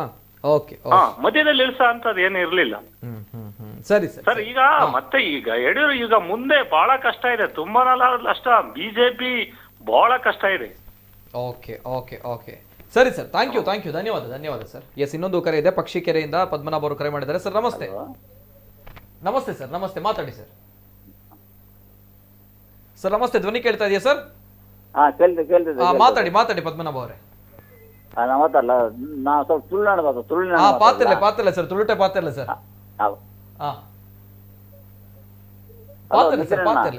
ಪಲ್ಲೆ ಸರ್. ಯಾನ್ ಪನ್ಪಣೇನು ಗೊತ್ತುಂಡೆ ಈತ ನಮ್ಮ ಯಡಿಯೂರಪ್ಪ ರಾಜೀನಾಮೆ ಕೋರಿದ್ದು ವೈಕತ್ರ ಅಪ್ಪಾಗ ನಮ್ಮ ಬಿಜೆಪಿ ಸಂಘಟನೆ ಮಾಡ್ತೀನಿ. ನಮ್ಮ ಅಟಲ್ ಬಿಹಾರಿ ವಾಜಪೇಯಿ, ಅಡ್ವಾಣಿ ಅಂಚ ಸಂಘಟನೆ ಮಾಡ್ತೀನಿ. ನೇರತ್ತೆ ಯಡಿಯೂರಪ್ಪ ಈತ ಉಂದೇಕಬಹುದು ಆತ ಕಷ್ಟ ಬರ್ತದ ಬರ ಸೈಕಲ್ ಬರೋ ಅಲ್ತ ಬರ್ತಾರೆ ಬಿಜೆಪಿ ನಮ್ಮ ಉಂಟದೇರು. ಹಲೋ, ಅಂದ ಇತ್ತ ರಾಜೀನಾಮೆ ಕೋರಿ ವೈಕಾತ್ರ ಬರ್ನಿ ಯಾರು?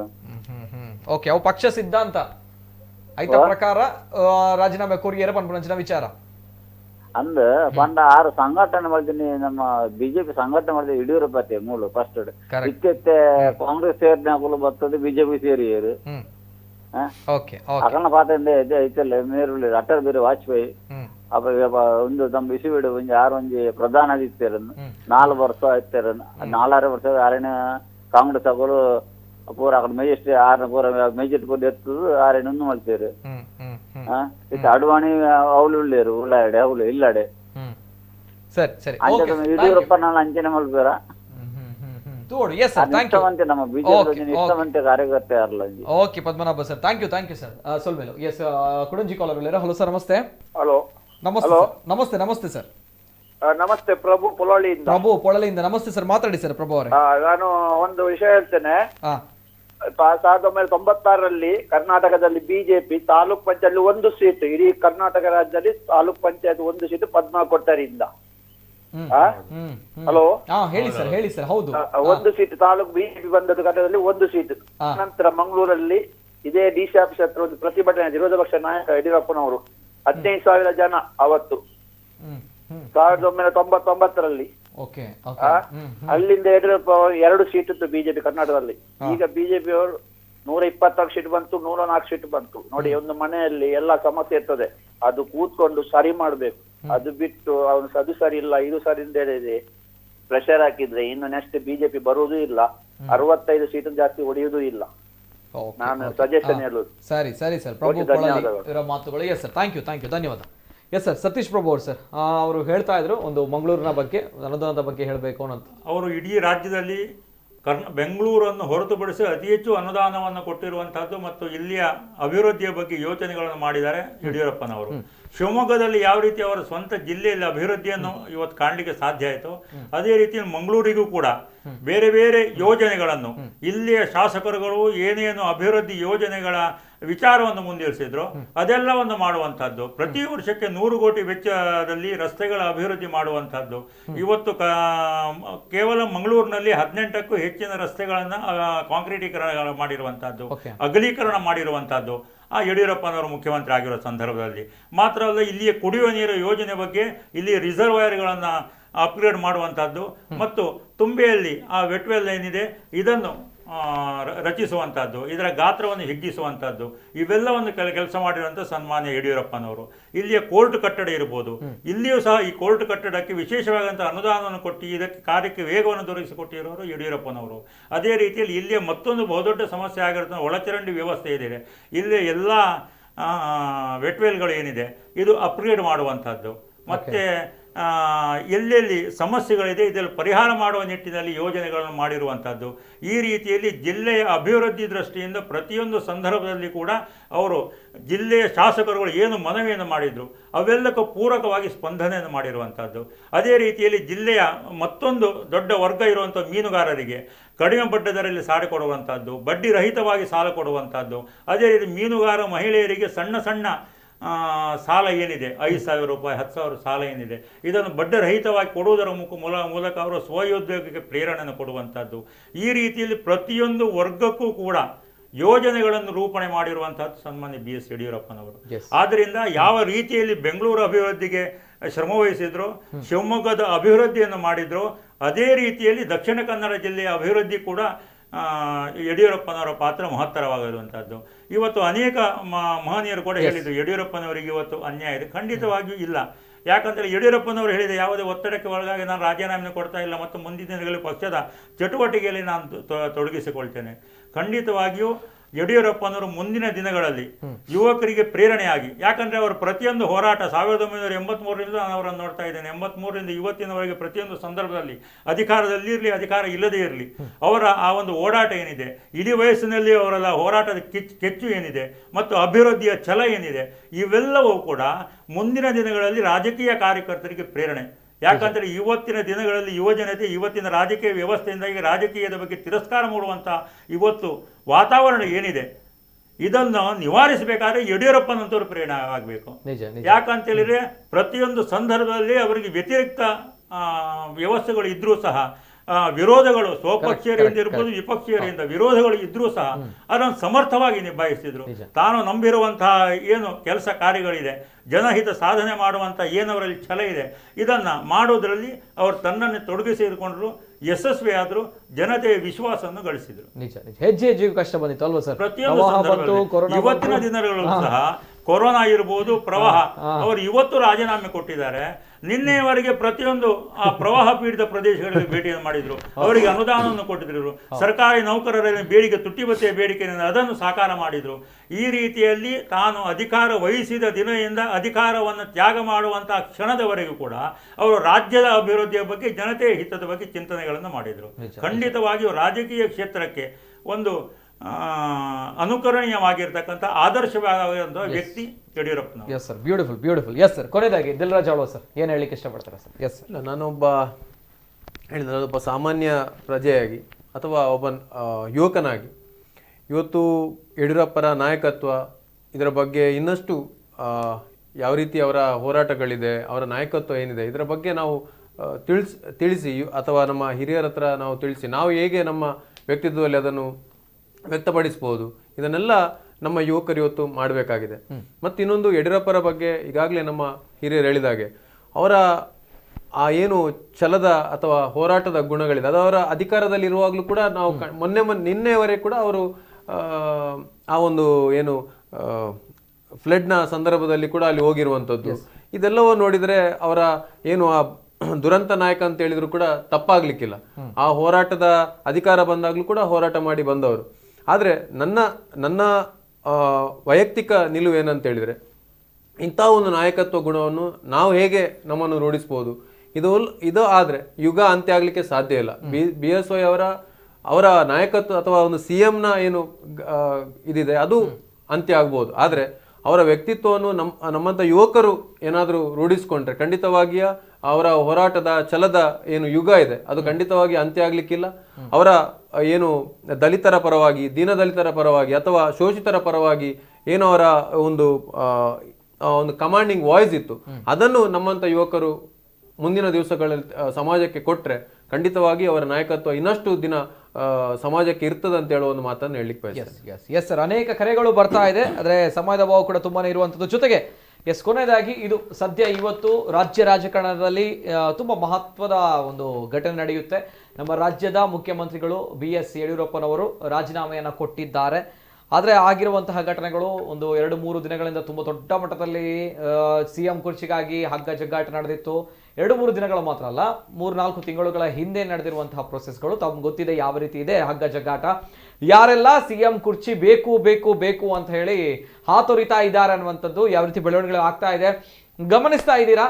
ಆದರೆ ನಿಜವಾಗ್ಲೂ ಕೂಡ ಆ ಕುರ್ಚಿಯನ್ನು ಅಲಂಕರಿಸುವವರಿಗೆ ಆ ಯೋಗ್ಯತೆ ಇದೆಯಾ ಅನ್ನುವಂಥ ಪ್ರಶ್ನೆ ಕೂಡ ಜನರು ಕೇಳ್ತಾ ಇದ್ದಾರೆ. ಇನ್ನು ಮುಂದಕ್ಕೆ ಕೇಳಲೇಬೇಕಾಗುತ್ತೆ. ಯಾಕಂದರೆ ನೇರವಾಗಿ ಚುನಾವಣೆ ಹೋಗಿರುವಂಥದ್ದು ಯಡಿಯೂರಪ್ಪನವರ ಒಂದು ಮುಖಚಾರೆಯ ಮೇಲೆ, ಯಡಿಯೂರಪ್ಪ ಅನ್ನುವಂತಹ ವ್ಯಕ್ತಿಯ ಮೇಲೆ ಇವರು ಮುಖ್ಯಮಂತ್ರಿ ಅನ್ನುವಂತಹ ವಿಚಾರಗಳಲ್ಲಿ ಬ್ರ್ಯಾಂಡಿಂಗ್ ಮಾಡಿರುವಂಥದ್ದು. ಅಟ್ ದ ಎಂಡ್ 2 ವರ್ಷಗಳಲ್ಲಿ ಈ ಒಂದು ಏನು ಅಗ್ರಿಮೆಂಟ್ ಅಥವಾ ಅವರ ಪಕ್ಷಕ್ಕೆ ಸಂಬಂಧಪಟ್ಟಿರುವಂಥದ್ದು ನಾವು ಮಾತಾಡಂಗಿಲ್ಲ ಅನ್ನುವಂಥದ್ದು ಅಷ್ಟೇ ವಿಚಾರ.